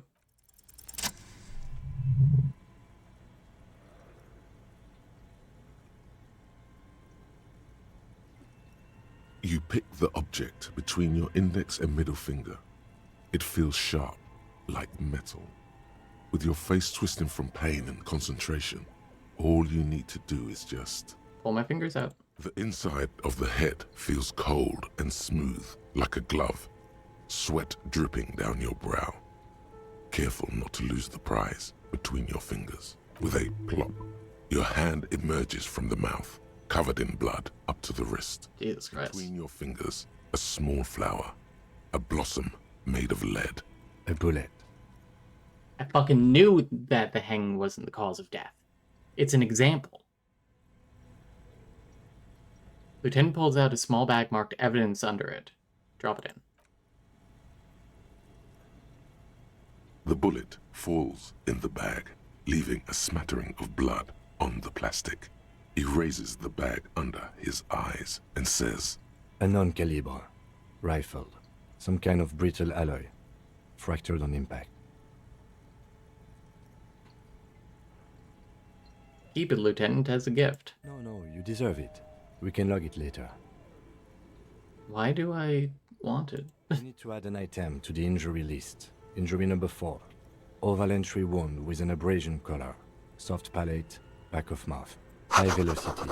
temporary cavity in brain tissue, small exit wound on the occiput. How does that sound? Sounds about right. Opinion, fatal injury. Goddamn right. And one last thing. We should amend injury number 3, ligament mark. New opinion, non-fatal, post-mortem, treatment.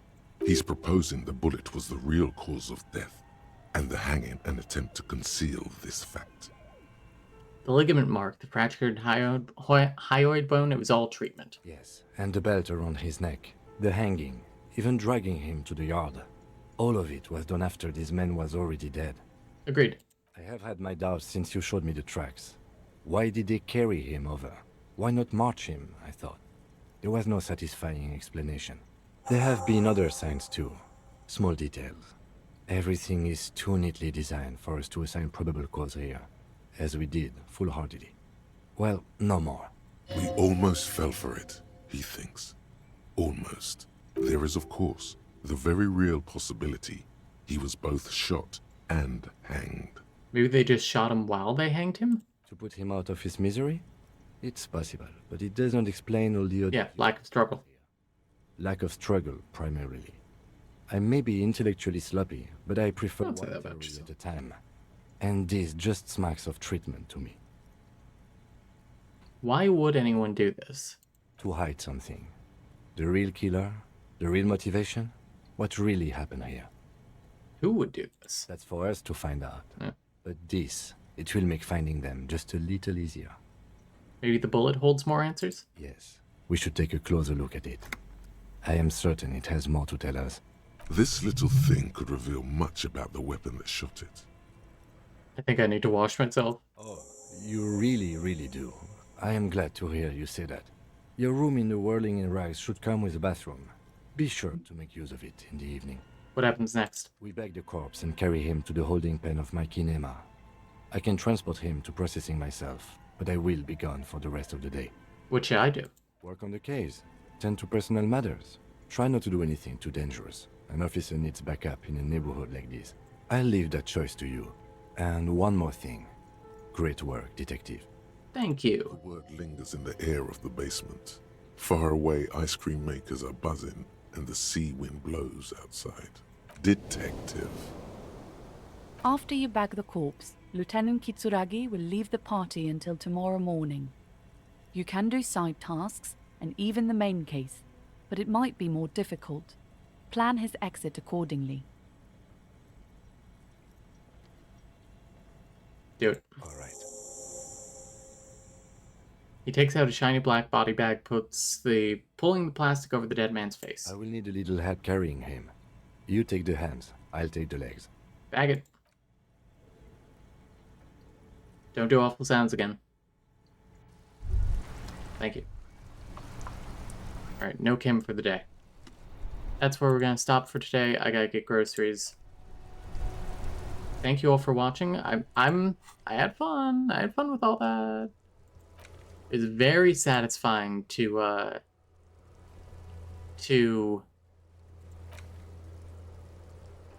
get that done.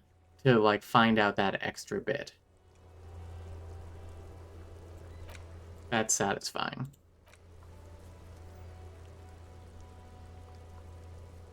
Alright. Thanks for being here. I'll see you soon. Bye.